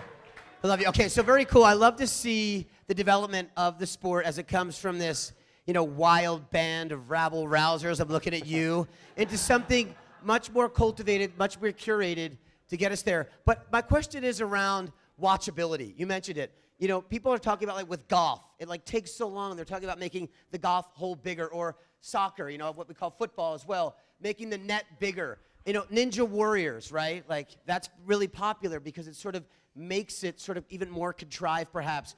What do you guys think about exploding holds or something like that? Like, I mean, just an idea, but what are some of the ideas you guys have thought about as far as the watchability of this? That's a great question for sure. Maybe not quite as exciting as exploding holds. As exploding holds, right? Well, actual ninjas with swords you have to fight. But certainly with ESPN, as we went to explain our sport, they would basically look at us cross-eyed, like you what and score how. So we're really having to look at everything we do as we try to present it to television in a short attention span of how can we make the sport really presentable, not exploding holds. I don't know if you have any ideas. Any ideas there, John Muse? Yeah. Not super new ideas, but that move that you saw Garrett trying on the screen was kind of cool, right? I mean, it was exciting to watch. And the volumes too, like the big volumes and the three-dimensionality of this too. Sure. So, you know, you guys have both have these bullet points up there of these like qualities and values, etc. And I think Yosemite could help these sort of climbers understand some values. So I got together with some members of the Search and Rescue. Bud spearheaded this. We love you, Bud Miller. And he was offering sort of a stage where some of the competitors could come and stay at Camp 4, and they're going to run them through some of the more important clinics that a lot of you could identify, especially these two dudes right here. The hair is a dead giveaway, bro. Seriously, you guys use odorant, don't you? No, never deodorant. Me too. I was like, yeah, we're from Germany. I am odorantly. Okay, so anyway. So what we were thinking is maybe dumpster diving 101 could be good. Sleeping in the boulders, overstaying your welcome is one. Scarfing, a.k.a. scrap jumping at the pizza deck, fighting the raccoons. And then maybe tape gloving and gobies. And these guys all have no idea about post-competitive careers. Like, don't look to them for that. They're like on the downhill.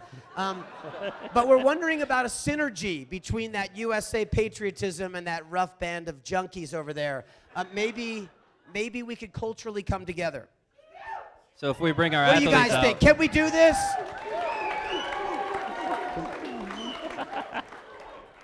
so if we bring our athletes out, maybe next year, you'll show them the ropes here in Yosemite, right? Are you guys going to show the athletes the ropes? Come on, yeah. Yes. Yeah, get up there with Tommy Caldwell and send it. Any questions for the boys here on stage? Yes, right there.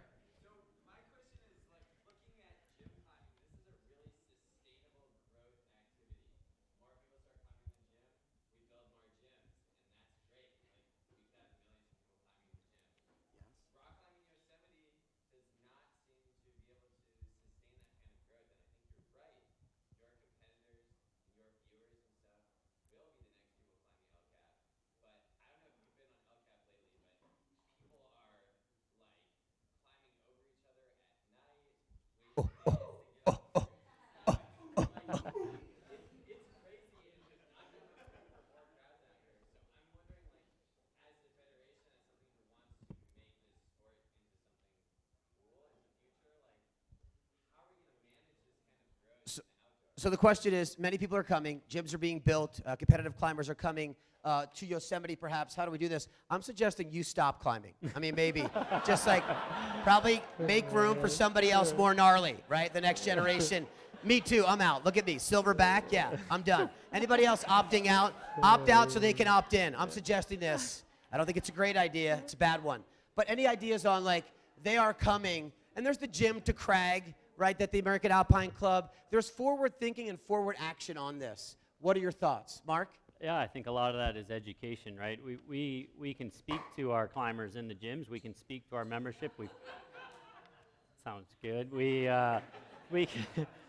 this year just committed to take $5 out of every of our competitor and collegiate memberships and donate that to the Access Fund to start providing education. We don't need to reinvent the wheel. We can partner with Access Fund, American Alpine Club, and really help educate. I don't know that we can stop them, or we can opt out. And I think we don't want to stop them. I think the more people we have climbing, the more people we have coming to Facelift, being, acting in conservation and protecting these areas and practicing that crux mentality like Josie Mckee so eloquently spoke about, and what you guys are doing, the world is a better place. The more people we can have coming to Yosemite to appreciate it, is it possible that is loved to death? Perhaps. And this is an important and ongoing conversation. Great question. Another question for the boys here? Yeah.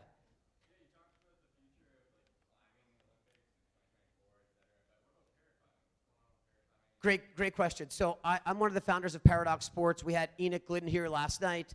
And then Yosemite has been a hotbed for individuals coming, dealing with physical, emotional, intellectual disability, say, and overcoming that. How is the paraclimbing going? And paraclimbing, of course, being if you have a disability, amputation, paralysis, visual impairment, et cetera, and applying climbing to that. Yeah, I think it's a hugely important part for us. We're currently hiring a paraclimbing manager to advance the sport. I think we're going to have to advance the sport internationally. Certainly, if you looked at our strategic plan, one of our goals is to help get inclusion in Paris for paraclimbing. Might be a little fast, maybe it's LA, but it's not Tokyo, obviously. It's not in Tokyo. So we really know that, especially in climbing, the USA is looked at to help lead the way, and this is one way we can do it through paraclimbing, absolutely. Great, okay, so that's it. Oh, final question right there. Yeah, go ahead.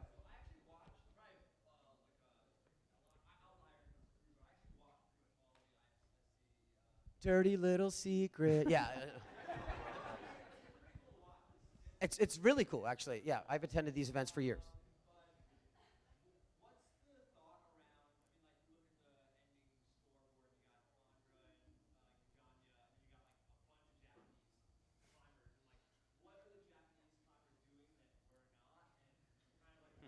Wow, trying to unlock the secret of the Japanese culture. Konnichiwa, dude.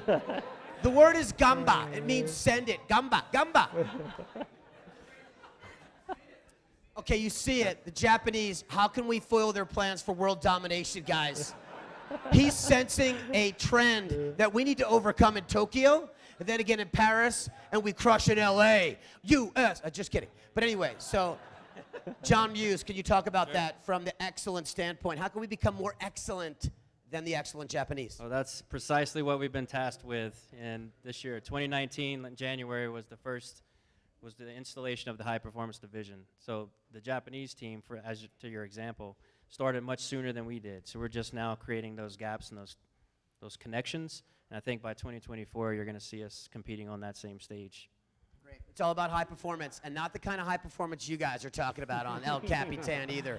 But final question in the back. Yeah, go for it.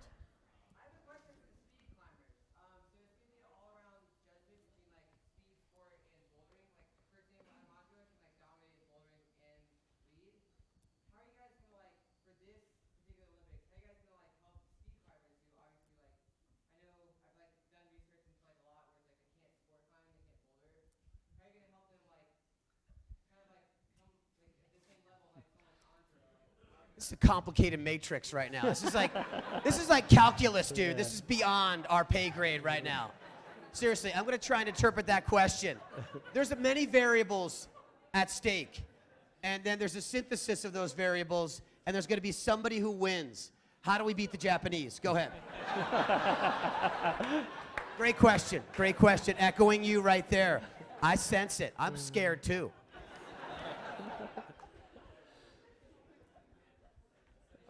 Go ahead, John. So you're not going to see the #1 and fastest speed climber in the world in the Olympics. That would be if I had to bet on it.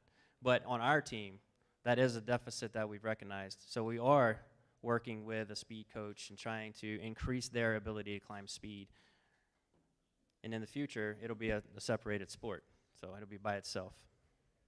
Great answer. Okay, thank you very much. John Muse, Marc Norman, USA Climbing, give it up. Okay, let's get this surfboard up. Bear with me, bear with me. Don't go anywhere, don't go anywhere. Let's get this surfboard up.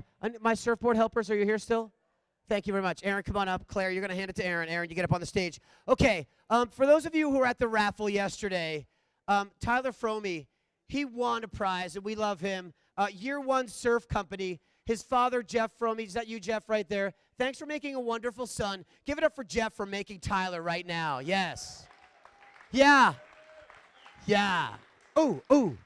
Putting the pro in pro creative. Okay, now check this out. This is this year one surf company right here. Beautiful wood. This kind of like reclaimed. Look at this like opal inlay right here. Turn this thing around, Vanna. Let's take a look at this thing right there. Amazing. All right, this is year one surf company. And each year, Tyler Fromey has been donating one of these things. Hundreds of hours of work and love into this. And it's up for silent auction. Make some noise for year one surf company. And for Aaron. Okay, Aaron. Claire, are you ready?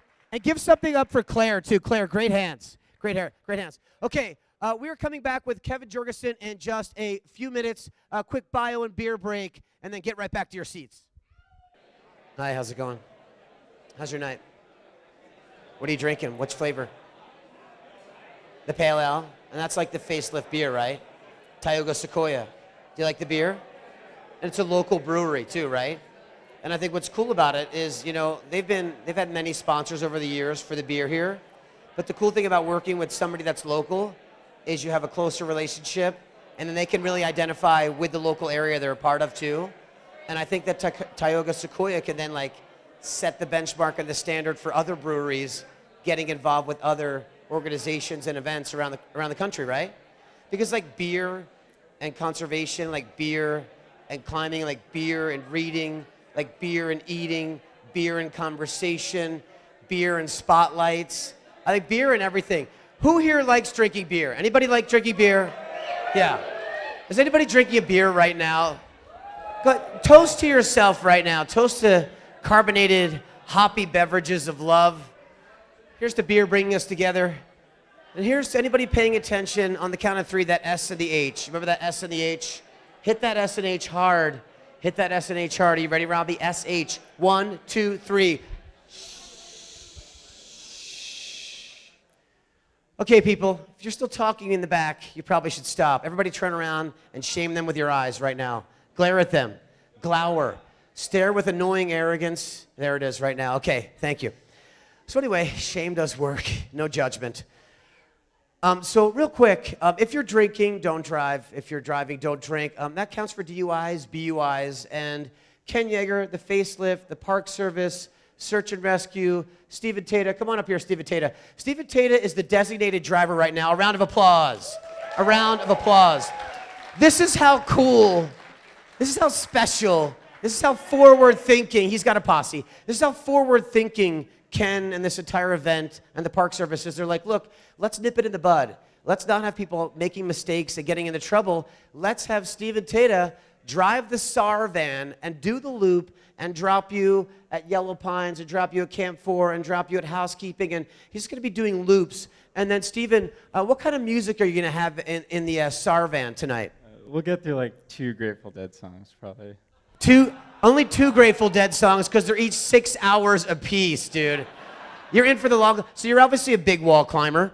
Sometimes, yeah. Sometimes when you're not listening to the Dead in a haze. Stephen Tata, please welcome Stephen Tata. Thank you, Stephen.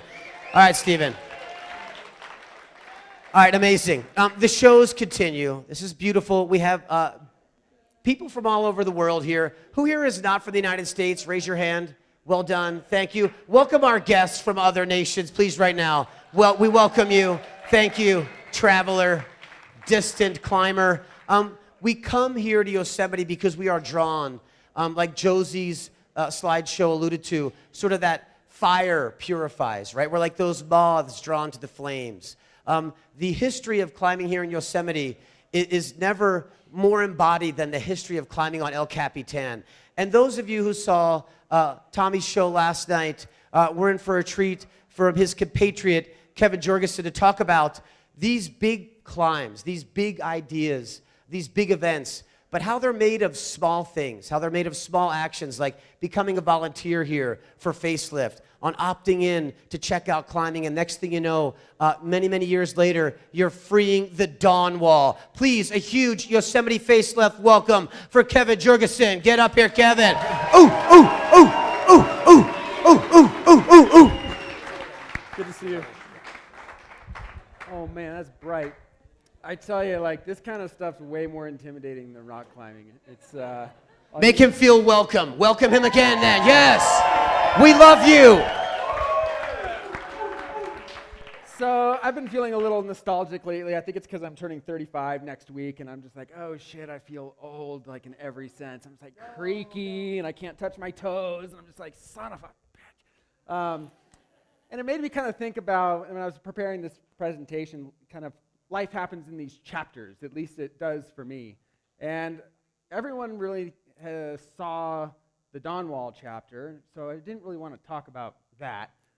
So I'm going to skip that part and kind of tell 3 chapters of my story. One kind of leading up to the Dawnwall, one after, and kind of your favorite question, what's next? I'll touch on that as well. So my story really begins in the Eastern Sierra in Bishop. Before big wall free climbing, I was a pebble wrestler and proud of it. But after this one particular project, it really changed the trajectory of my life and my career. It was one called Ambrosia, and it was the biggest and tallest thing that I had contemplated doing. I spent 2 years training for it and preparing for it, and then one January 9th morning in 2009, pulled on and executed. And I'm going to roll some old school footage from progression of what that climb looks like. God, that guy needs a haircut. Jesus.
You ever get the feeling that you just dodged a bullet, or like you got away with something? Maybe you did something dumb with fireworks, or like took the turn in your car too fast. Sitting on top of Ambrosia that morning, there was very little sense of satisfaction or elation. On the contrary, I knew that I had just dodged a bullet.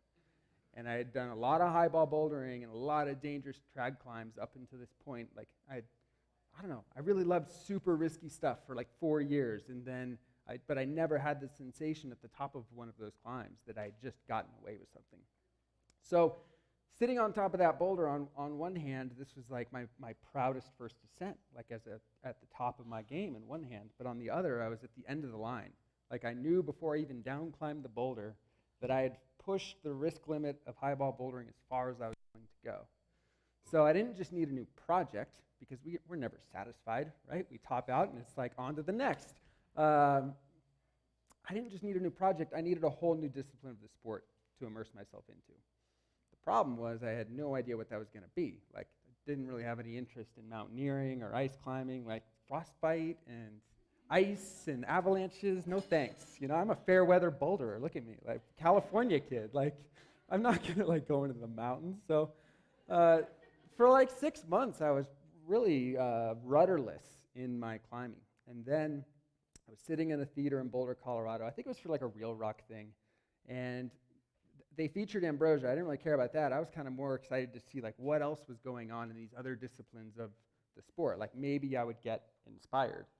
How many of you are older than 25? Right on. Okay, so I was 25 when I did this, and it kind of makes sense. Like now I understand why your car insurance rates go down when you're 25.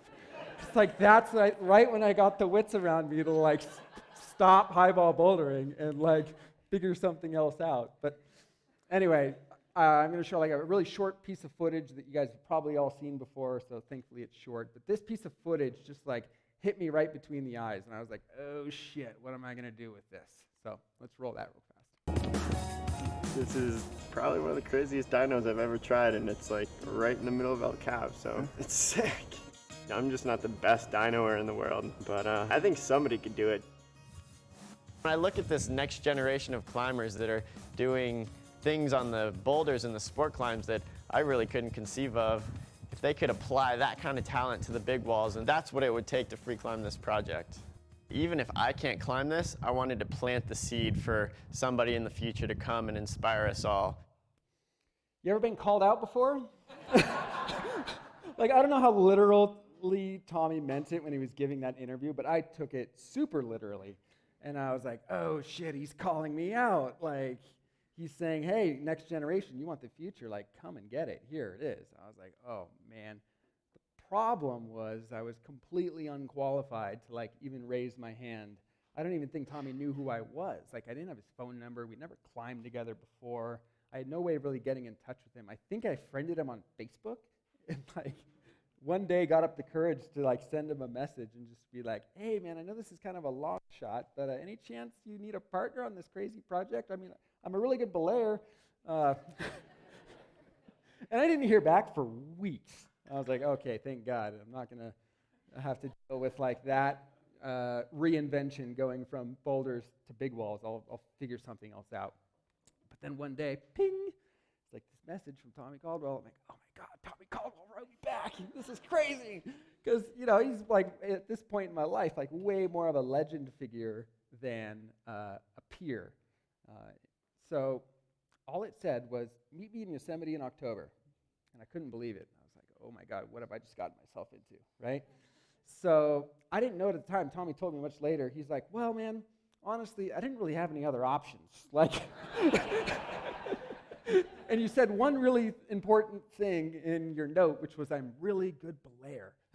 It turns out, you know, 7 years later, the joke's on him. He ended up belaying me way more than I belayed him. But so I didn't really understand why, and I didn't ask too many questions, but Tommy said, okay, meet me in Yosemite in October. So I learned this in retrospect, like way after we finished the project. But Tommy's objective on day one when we met up was to break my spirit. I was like, that's kind of rude. But it turns out, you know, he felt like, dude, there's no way this pebble wrestler is going to hack it on a big wall. Like, sure, he might be able to, like, grab small holds, but is he willing to suffer? And, like, big wall climbing is the ratio of suffering to joy. You know, it's much different than what you experience in most other disciplines of the sport. So I show up in the valley, and I think, you know, we're going to go climbing. You know, we'll probably walk to the base of El Cap and start climbing. Tommy had a much different plan, and it involved this. Now, you know, I've been climbing in Yosemite since I was 16. My dad brought me here for my 16th birthday. I started climbing when I was 11. And at 16, he's like, you need to experience Yosemite.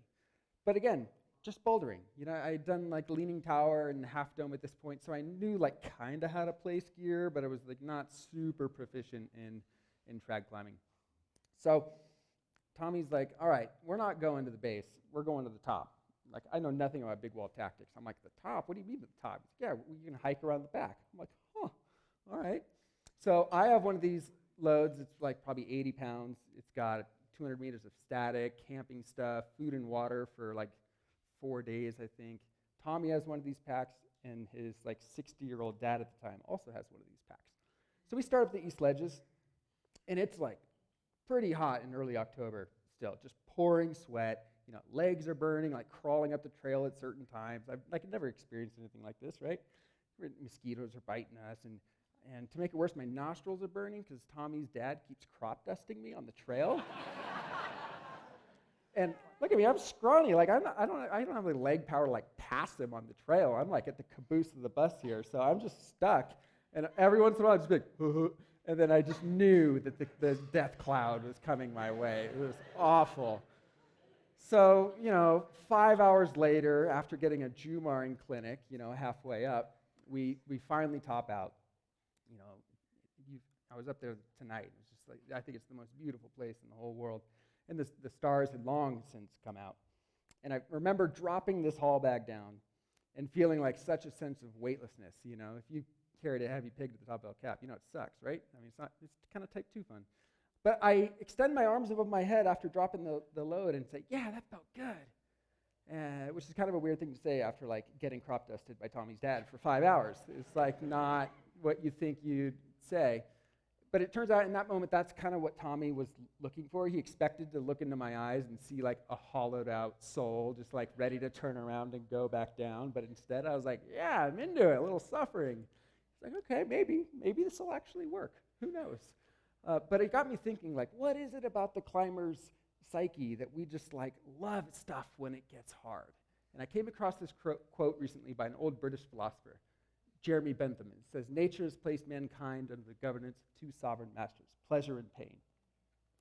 And I think I speak for a lot of us in the room, and this is bullshit. We do not subscribe to this worldview of life. You know, it's very binary. We're going to seek one and avoid the other, like not bump in, you know, try not to get those things to overlap too much. I think we more often subscribe to this worldview when it comes to life.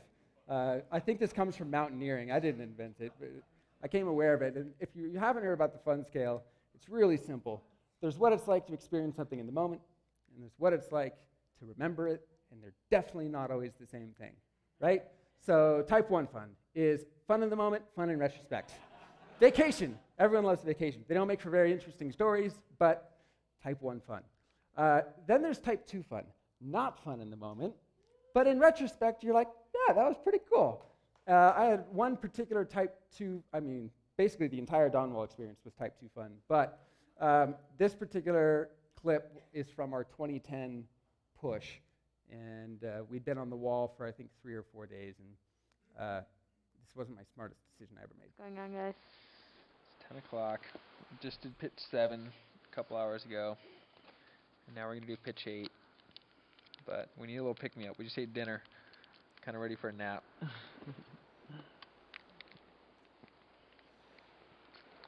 So what are you doing for a little pick-me-up? I think I'm going to take this instant coffee powder, Don't do it.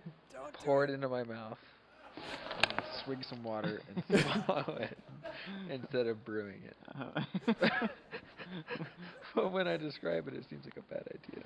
Sheer wall laziness. It's a terrible Pretty idea. much. You even have a stove right next to you. I'm really afraid of how much I'm going to put in the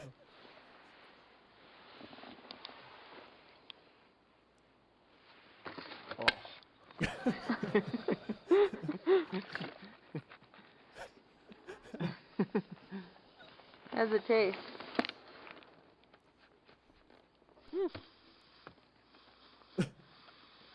Is it dissolving? Mm-hmm.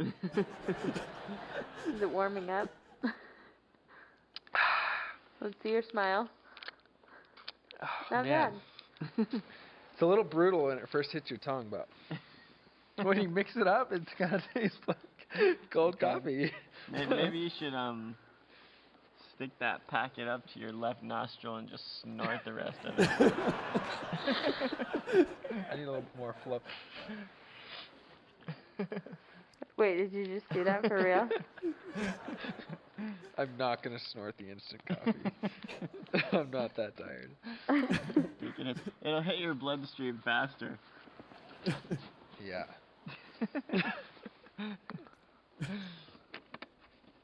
Classic type 2 fun moment, for sure. Hey, it worked though. We did pitch 8 the next day. And then there's the next, right after that video. Then there's type 3 fun, right? Type 3 fun is not fun in the moment and not fun in retrospect, kind of like this poor kid.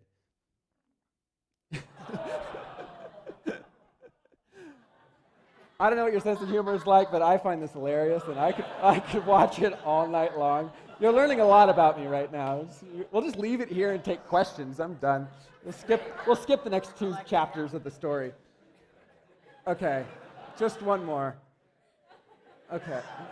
I had to find a way to work this in when I found it. I'm like, this is too good. How do I make this work? The fun scale is so clutch, I think, to the climbing experience, because everything we do when you're out of your comfort zone, you're like just way more uncomfortable and stressed than you are having just like moments of joy. And if I didn't learn how to embrace living in that type 2 fun zone for like that entire Dawn Wall experience, there's no way I would have stayed with it. And I think that's why Tommy had me hike that heavy load the first day. He's like, let's see if this kid can hack it. It's kind of a miracle when you think about it that like Tommy and I worked out as partners. We're just like such different people. We come from such different backgrounds, and personality-wise, we had no idea who we were as people. Again, we hadn't climbed before. Like we showed up in October one year and just like started throwing ourselves at this project. What I quickly learned is Tommy is like the most optimistic guy you've ever met. You know, he touched on it last night, and it's true, but he's like being a little understated about it. And I'm like much more, I'm not a pessimist, but I'm like much more of like a data-driven realist. And there was one memory in particular that makes me laugh, and we were on our push in 2010. We had been on the wall 7 days, and if you remember that 2010 storm, like it dumped. And so it's the 7th day, we see all these big black clouds rolling into the valley.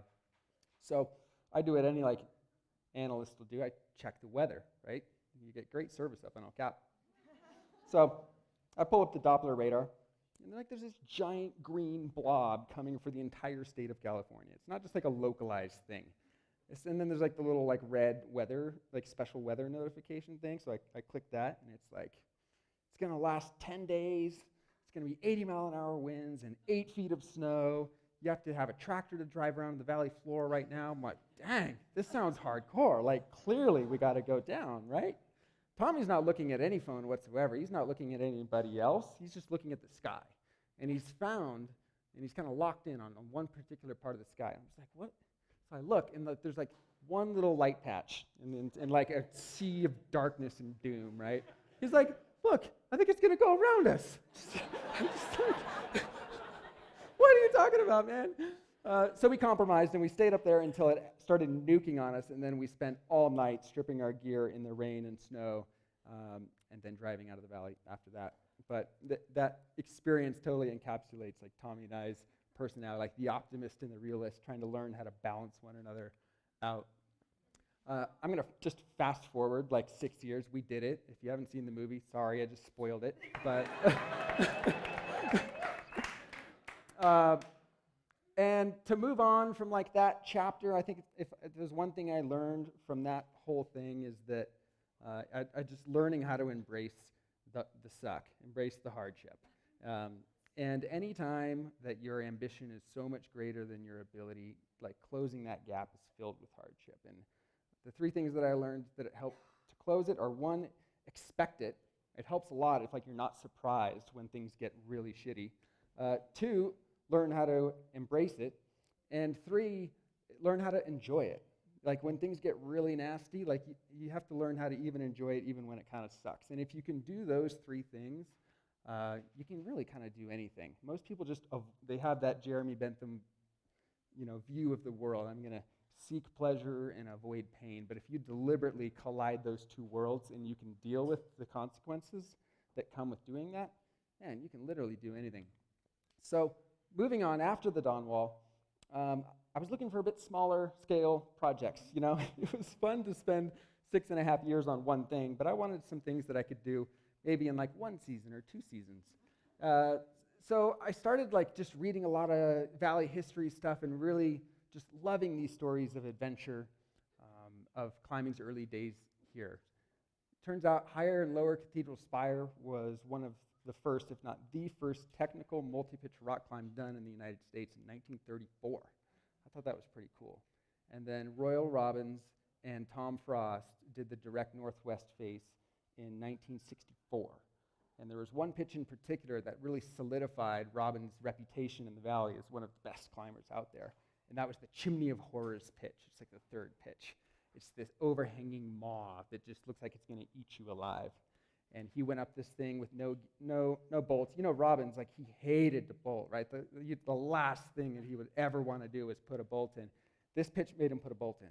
So if that gives you any idea of what he was up against. So I got inspired on Higher Cathedral Spire. And I got to meet Tom and pick his brain on this thing. Like classic climbers, I'm trying to be nice and look at the camera. Everyone else is looking at the rocks all around us. I'm just like, oh, let's go do this. Tom's like, have you checked that out? I thought that was classic. I don't think there's one picture of all 4 of us looking at the camera at the same time. But so I started trying to free Higher Cathedral Spire via the direct northwest face route. And another interesting piece of the history is Scott Cosgrove tried to free it in the 90s with Bob Gaines, and they got as far as the 4th pitch, but then I think gave up on it after that. I really had no idea what I was getting into with this project. It turned out that it was going to be way more laborious than I thought, because the original aid line wasn't freeable starting at the 7th pitch. So from the 7th pitch to the top, it's all brand new terrain. And if you've climbed on that side of the valley, the rock quality is much, much different than El Cap. It's not as awesome. But so this is early in the process, scrubbing bird guano out from underneath this roof, just showering it onto myself and my partner. There was a lot of that. This is a shot from the Chimney of Horrors, and I'm just going to take you through some footage of some of the various pitches on it. This is early on in the Chimney of Horrors when you can actually fit inside. What I really like about this pitch is that it requires you to apply every technique in the book, because it starts wide like this, and then it gets into a number 4 off width, and then it gets into hands, and then it gets into fingers, and then the crack disappears. So you go from, and then you find yourself totally doing this crazy stemming. At one point, I started this crazy butt shuffle technique to get through when the crack pinched down.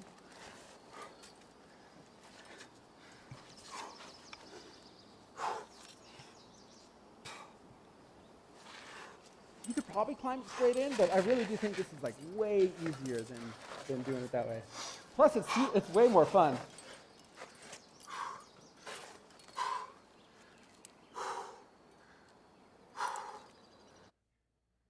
Pitch 4 is the crux pitch. This is the pitch that Bob Gaines and Scott Cosgrove, they bolted, but they never did.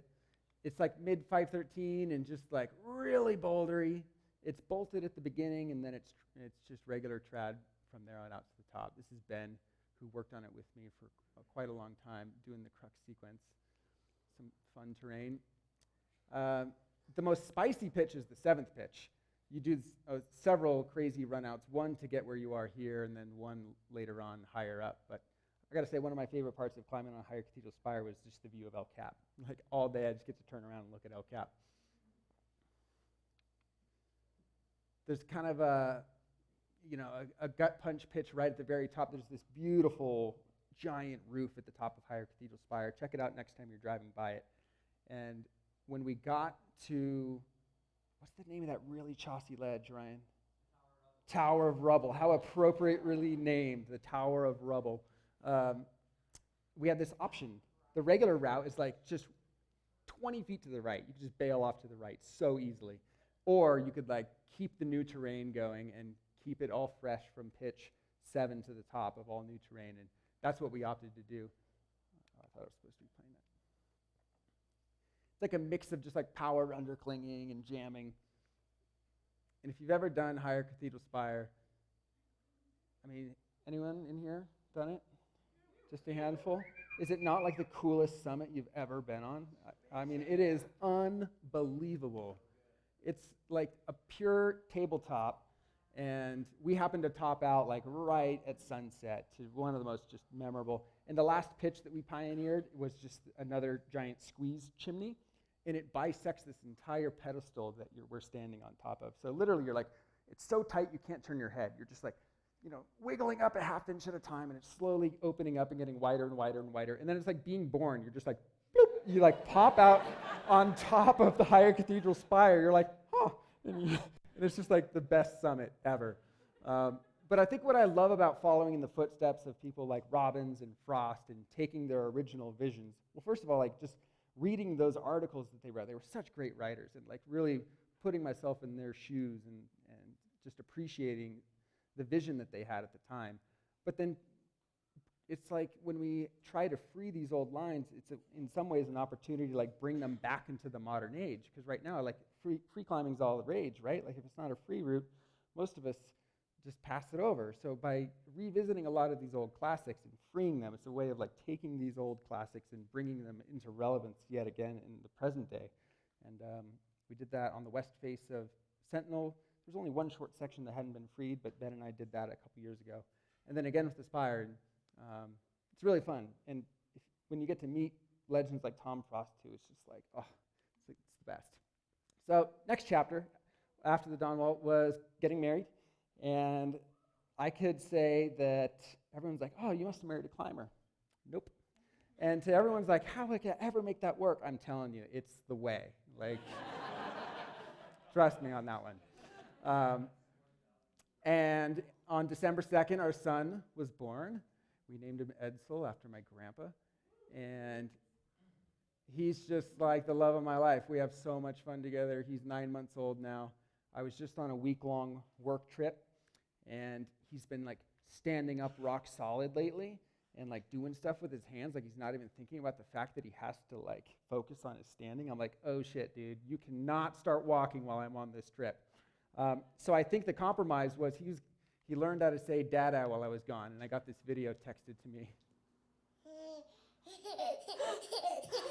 Da, da, da, da.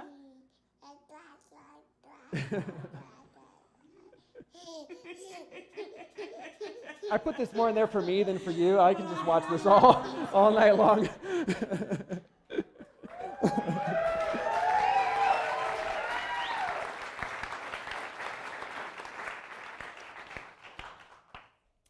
And then kind of outside of my climbing-related life and my family life, one thing that I've been really focused on since 2010 is, in 2010, I had this sense that like we're the lucky ones.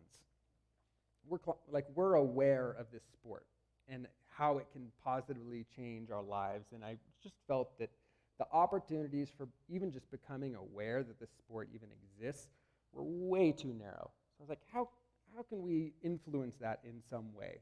How can we put climbing in front of kids where they already are, as opposed to having a singular build it and they will come mentality with these commercial climbing gyms? So I started a nonprofit called One Climb, and the idea is simply that one climb has the power to change the trajectory of a kid's life. And what we do is we build climbing walls in Boys and Girls Clubs all across the country. Why the Boys and Girls Club? Well, they serve 4.5 million kids a year. It's a lot of kids. And they have over 4,000 clubs. So the infrastructure is already there, and they're all independently operated. So you just get one board of directors to say yes, and you're good to go. Like there's hardly any red tape. It's pretty easy. Oh, can you tell I made this slideshow yesterday? So I'm gonna roll like a 5-minute video that kind of sums up what One Climb's working on, and I'll tell you where we're taking it after that.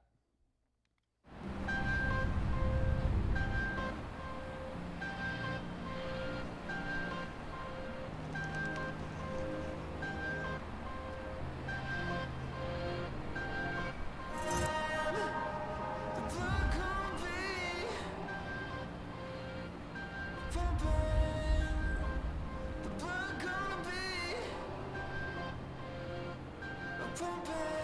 Climbing changed my life. When I was 9, I went to the grand opening of a climbing gym. I can't add up, it's 11. Not And 9. from there on out, there was life before climbing and life after climbing. As a kid, I wasn't so good at all the sports that I tried, but when I found climbing, it tapped into something that was primal and natural and something that I was good at. Climbing has enabled the life of my dreams, really. And it all started with that one visit when I was 9 to the local climbing gym. In 2010, I installed a climbing wall in a local Boys and Girls Club in Sonoma, California. And really, it's been pilot 1.0. Looking forward, I want to introduce as many kids to climbing as possible.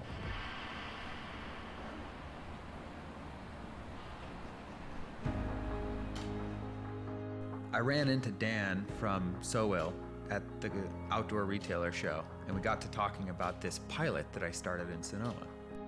And I always wanted to scale it, but I need partners. You can't just do this by yourself. So we decided to team up. For us, we really want to focus and help kids. We want to help the next generation. We want to introduce kids to climbing. In Chicago, we met at the Boys and Girls Club, and we walked over through the city to the climbing gym. And this entire group, there were no kids that even knew that this climbing gym existed, and it was less than a mile from where they spend the majority of their time at the club. It was super cool to see kids climb for the first time and have an experience that they had never had before. I just remember standing there and having flashbacks of the first time that I climbed. And I think there's 2 ways to do it. We can bring them climbing, and we can take them climbing. We can take them from wherever they are and bring them to the climbing gyms. And then we can bring them climbing by installing these climbing walls, putting it right in front of them. So I think the vision here is to do both. We've been working on this St. Louis project for over 2 years. Seeing this wall for the first time was super emotional because it took what was totally theoretical and based in ambition, and there it is in front of me, and it's super real.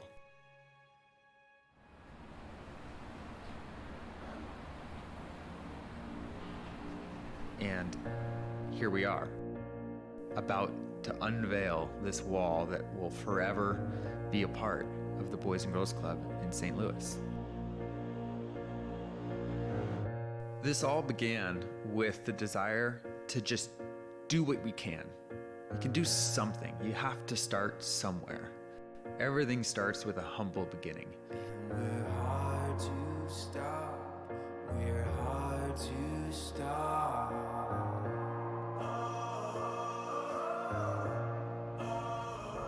I think there's 2 ways to go. You can take a passive approach and just watch the sport grow on its natural trajectory, or you can spark it and be proactive.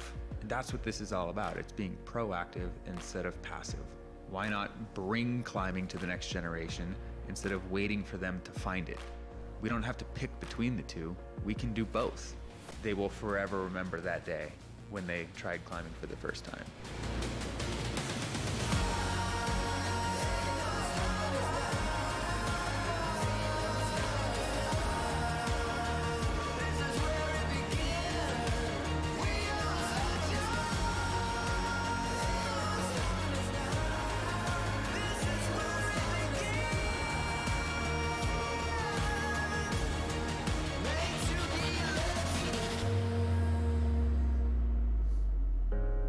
Made to be legends.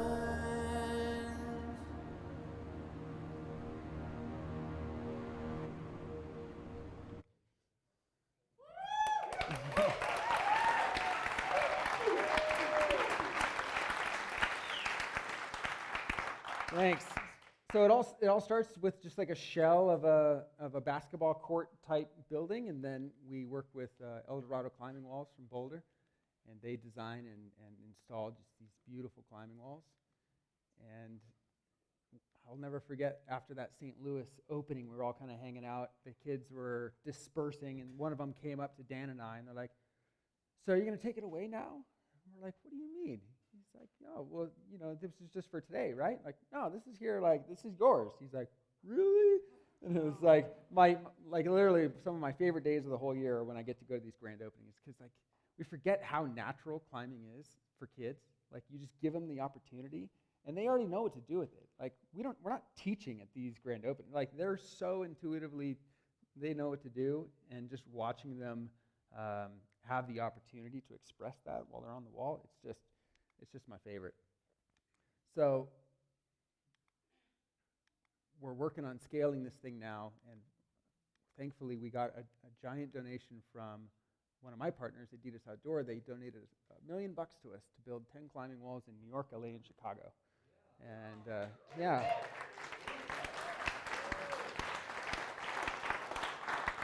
I'm really proud of them, because I've been working on this for a long time, and they never took any interest. But then for some reason this year, they really wanted to focus in on some kind of purpose behind what they do. And when I shared the vision for One Climb and what we were already doing, they said, that's the right fit. Let's scale that. So as of right now, we have 14 projects in planning and construction right now that'll open over the next 2 years. Some of those are Adidas walls, and then some are with other donors as well. So that's one of the more things that I'm excited about.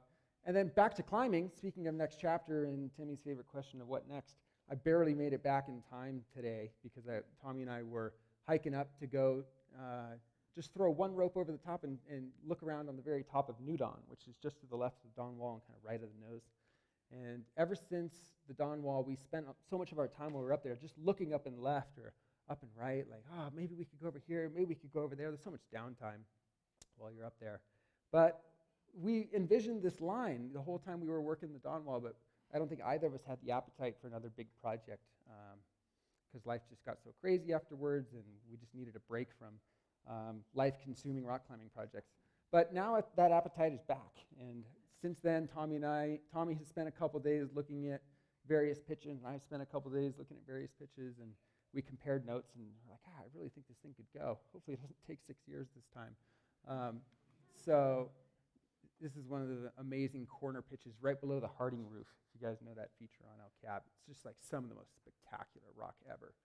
So I'm pretty sure I left Tommy up there because he's got more time that I had to come back down for this. So he's probably, knowing him, he's probably still up there with his headlamp on, swinging around, like chalking up holes. Maybe we'll take it this way, maybe we'll take it that way. I'm like, be safe, dude. And then he's going to drive down the hill to Fresno tonight as well. I was like, dang. But we're spending all of October and November exploring New Dawn, and hopefully it'll come together faster than the Dawn Wall. But I'm excited to have a new climbing project to sink my teeth into. So with that, that's what I got. Thank you for having me. Thank you to Kane and Yeager for being time. All right, give it up for Kevin Jorgeson. Kevin Jorgeson, yes. Okay. Ooh. All right, so Kevin, quick question. You know, you talk about chapters. You talk about writing that book, that story of your life. When did you realize, at what point did you realize that you were actually the author of that? Which is kind of a big thing to realize, that you are making choices in your life that create this story. How old were you, and what was that catalyst sort of that sped up that change, or for you to become aware that you're writing your story? Probably when I dropped out of college to climb rocks full time. Dropping out of college works, people. It does pay off. Yes. I did as well. You too, right? That's working for you as well, bro. But go ahead. You're stay saying. In school. Don't stay in school. For me, if I could go back in time, I would have done it sooner. But that was like the first time that I really took agency in my life, and I didn't ask permission. I didn't tell my parents for like 9 months. They're like, how are classes? I'm like, yeah, about that. Roughly how many years ago was that? Was that 10 years ago or so? Yeah, or it was more? probably, that was 2006. So I was 22. Yeah, it was like 13 years ago. Got Yeah. it. So very cool, Yeah. very cool. Questions for Kevin out there? Anybody got a question for Kevin? Yeah, in the back? So the question is, a climbing gym in Mariposa and? The question is when are you getting the Mariposa climbing gym? And Ken wants to talk to you about that as well, immediately following the show. I thought we already broke ground. Did we not? I mean, we had. Yeah. I thought that was already happening. Okay. So it's a good reason for wearing out tires, though. I have another question for you. You know, after the Dawn Wall, you had this sort of thing about what is your Dawn Wall, right? So for you personally, you did the Dawn Wall. So for other people, you're like, hey, what is your Dawn Wall? But for you now, with that chapter shift towards like family man, is it like, what is your do the dishes, or what is your change the diaper, or what is your take out the trash? Like, honestly, like just even deciding to become a parent, that was not an obvious choice for me. I knew really certainly that I did not want kids forever. But that's why sex feels so good, because it's like, this happens. Yeah. So I'm kind of like living in it right now. Like, it's awesome, and it's hardcore, and I'm loving every minute of it, but I feel like I'm like totally unqualified. I'm right back to where I started. Bring the kid up on El Cap, dude. And speaking of that, and we're going to get to your question. We're coming right to it. I'm imagining this new project and like all of September, all of October, November, you guys getting closer, like years from now or during the process, like there's sort of a concierge who's like taking the next person up to visit you guys, like Jared Leto showing up or like the next star. Looking forward to that? No. No, I didn't think so. Let's okay. hope this one flies under the radar this time. Really? That'd Not be a nice. chance. Okay. As it turns out, there's like live feed all over the world. Your question? This is a great question. And he kind of brushed it over. He's like, trust me, we don't trust you yet until you give us more information on why is it better to have your mate, your partner, be a non-climber. And I would say through the context of being such a professional climber and full-on climber, perhaps, as you are. Mm-hmm. I only dated climbers like my entire, life. And how did that go? Varying rates of success. But when I met Jackie, it was the first non-climber that I ever dated, and she was really worried that there's no way this could work, because she looked at all of my friends, and all my friends are climbers who date climbers, so she really felt out of place. But we had just had like such an amazing relationship from the beginning. It just never felt like an issue. And instead of having climbing being part of the glue of what keeps us together, we have other things that are the glue that keeps us together, and our passions are very different. And I hadn't experienced that before. And for us, that works great. But I mean, great answer. Does that satisfy you? Are you looking for a climbing mate, actually, right? Yeah. Yeah. You're like, dude, that doesn't serve my logic right here. My partner climbs hardcore. Moving on. Go ahead. Yes? What?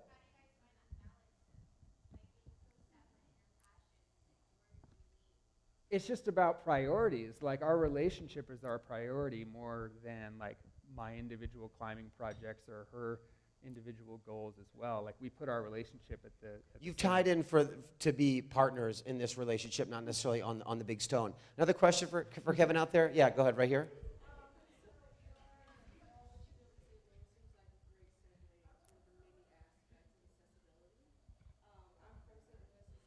Oh, no way.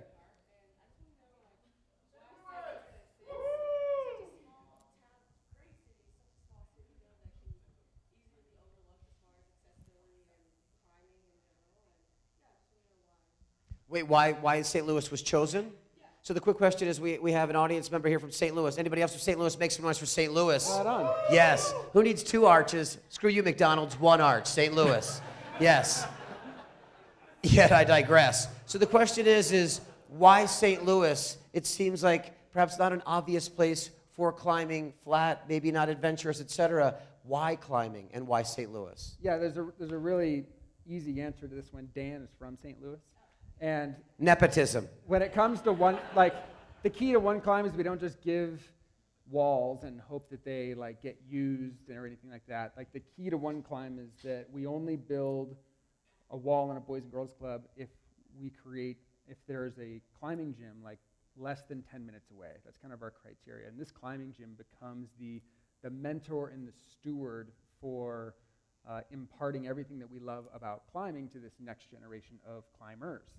So you have individuals who have no idea about climbing, but yet you have this climbing gym, which then people, so it's like a feeder system in It a is. way. It's like these walls, you saw them, they're really basic, and they're basic for a reason. I don't want them to be intimidating. I want the kids to experience success. But then if they have an appetite for it, it's really easy to get to the climbing gym to take it to the next stage. And likewise, it's really easy for the climbing gym volunteers to come to the club and spend time with the kids. So that partnership is super important. And Dan's brother, well, Dan too, also owns a climbing gym in St. Louis. So the one thing I learned from Sonoma was that the climbing gym partner that we had chosen and the club were too far away. They were like 45 minutes away. And in St. Louis, they were like 10 minutes away. And that was the one thing I wanted to fix, was the proximity. And it worked just like we hoped. And then Kevin, a couple points. Last night we had a question. You were here. Somebody talked about inclusivity, people of color, et cetera. How do we bring more of that into climbing? And you are doing that through this, right? I think it's a byproduct of it. Exactly. I mean, it seems like it's working, it's happening, but then also to the point of the question that was made earlier about bringing new people, so many people coming into climbing, and how we deal with that. So you're answering and solving one, and yet kind of creating a problem in the other. So can you talk about that at all, how you kind of balance that or deal with that? Because it's real. Obviously, people are bringing it up again and again. Yeah. There's no question that our outdoor areas that we love are experiencing more impact year over year over year.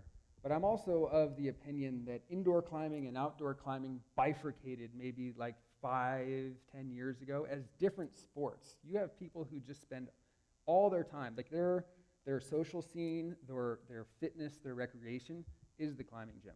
And they don't go outside. And that's not uncommon. So while we are creating a lot of new climbers with these climbing gyms, not all of them ever care to go outside. They're city slickers, and they just stay in the city.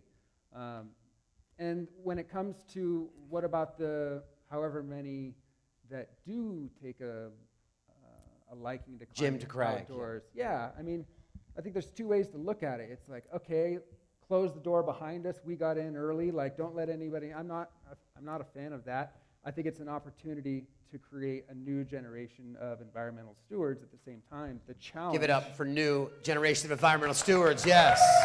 And you're saying, and the challenge. Yeah, I mean, the challenge is just how many people are being introduced every year. Like when I started climbing, I feel like it was on this cusp. It was 1995, where most people I met before who started climbing before me climbed outdoors first and then went into the gym, and then a lot of people that I met started climbing after 1995. Most of them started climbing in the gym.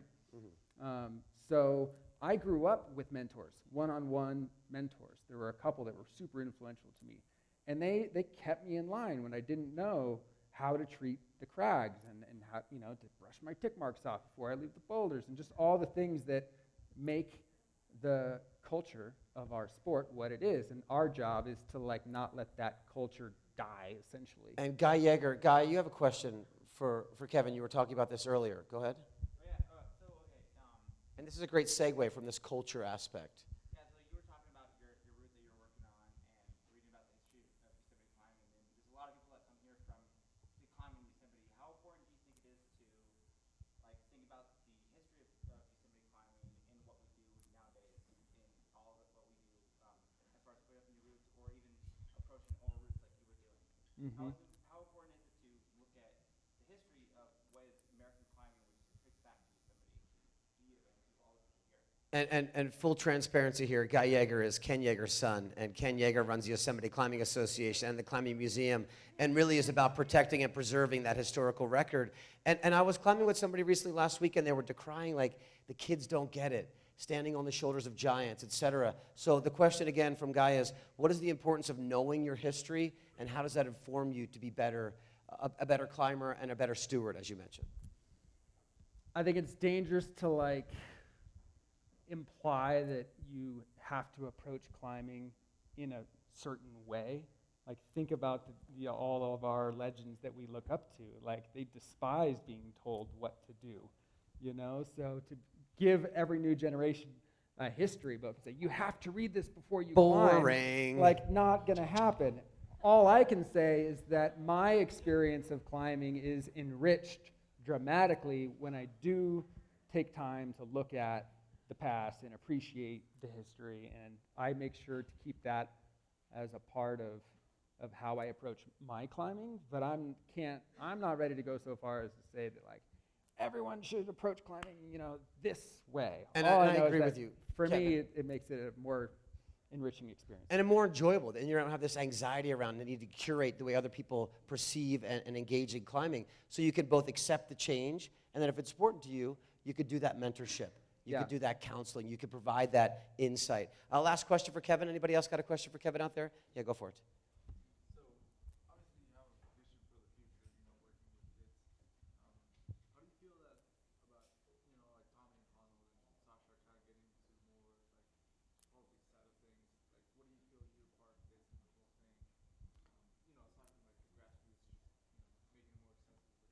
So the question, I think, really is about your transformation as an individual who has a platform, right? But also as a personal transformation of you as a climber and what that means for you. And like last night, Tommy was talking about with Sasha and Alex, these other individuals who are sort of getting in sort of that legislating and lobbying and going to Congress, et cetera. Totally. Really the question is that important to you? And what does that transformation feel like? And what is it for you? I think I've chosen my avenue of influence.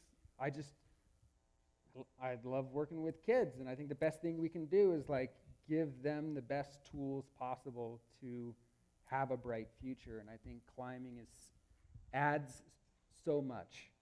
I mean, we're all climbers here. What would we be doing if we weren't climbing? I mean, you learn so much. We'd be working stiffs, It's dude, not just bummed about out. like, oh, I know how to climb. It's like, it's all of the relationships that come from that sport. It's all of the life lessons that it teaches you from that sport. So I just know how much effort it takes to do one thing really well, and I think I could like do one climb in a half-ass way and maybe like jump into climate change politics as well. But I think for me, like, I'm gonna focus on this, and I'm really proud of everyone that's fighting the climate change thing too, and I'm right there with them, and I'm following their lead in a lot of ways. But as far as like what am I focused? I feel like this is what I'm going to go for. And I agree with you, like that Oracle of Delphi, know thyself, right? So it's important for you to know what your strengths are, what your excellence is, and one climb seems to be like you're hitting it, absolutely. So congratulations. Thanks. And then final question for me is type 2 fun, you mentioned that. What about type 2 climbing partners and type 2 friends? They're the people that are they're like really difficult to be around when you're climbing with them. They're like contrarians and they're dangerous, but yet when they're gone, you miss them. Really, you're like, God, maybe they were cool. Do you see me as a type 2 friend? Absolutely. I knew it. Yeah. But at least he'll miss me when I'm gone. Kevin Jorgeson, give it up for him right now. Yes. High five, Kevin. Thank you so much. Okay, I'm Timmy O'Neill. We are done for the night, but tomorrow it is epic. We have Kate Rutherford. We have, who else do we have, Kenny, tomorrow? We have other people speaking, and it's going to be amazing. We have Mike and Liliana Lilligren. Okay, so what we're going to do is we're going to stack our chairs only 8 high. 8 high, please. And then we're going to stack those chairs. We're going to move them to the side. Thank you so much. Ed, Shannon, we love you. Thanks so much back in the AV booth. Let's get some music. Let's stack those chairs. Have a great night. Have a great life.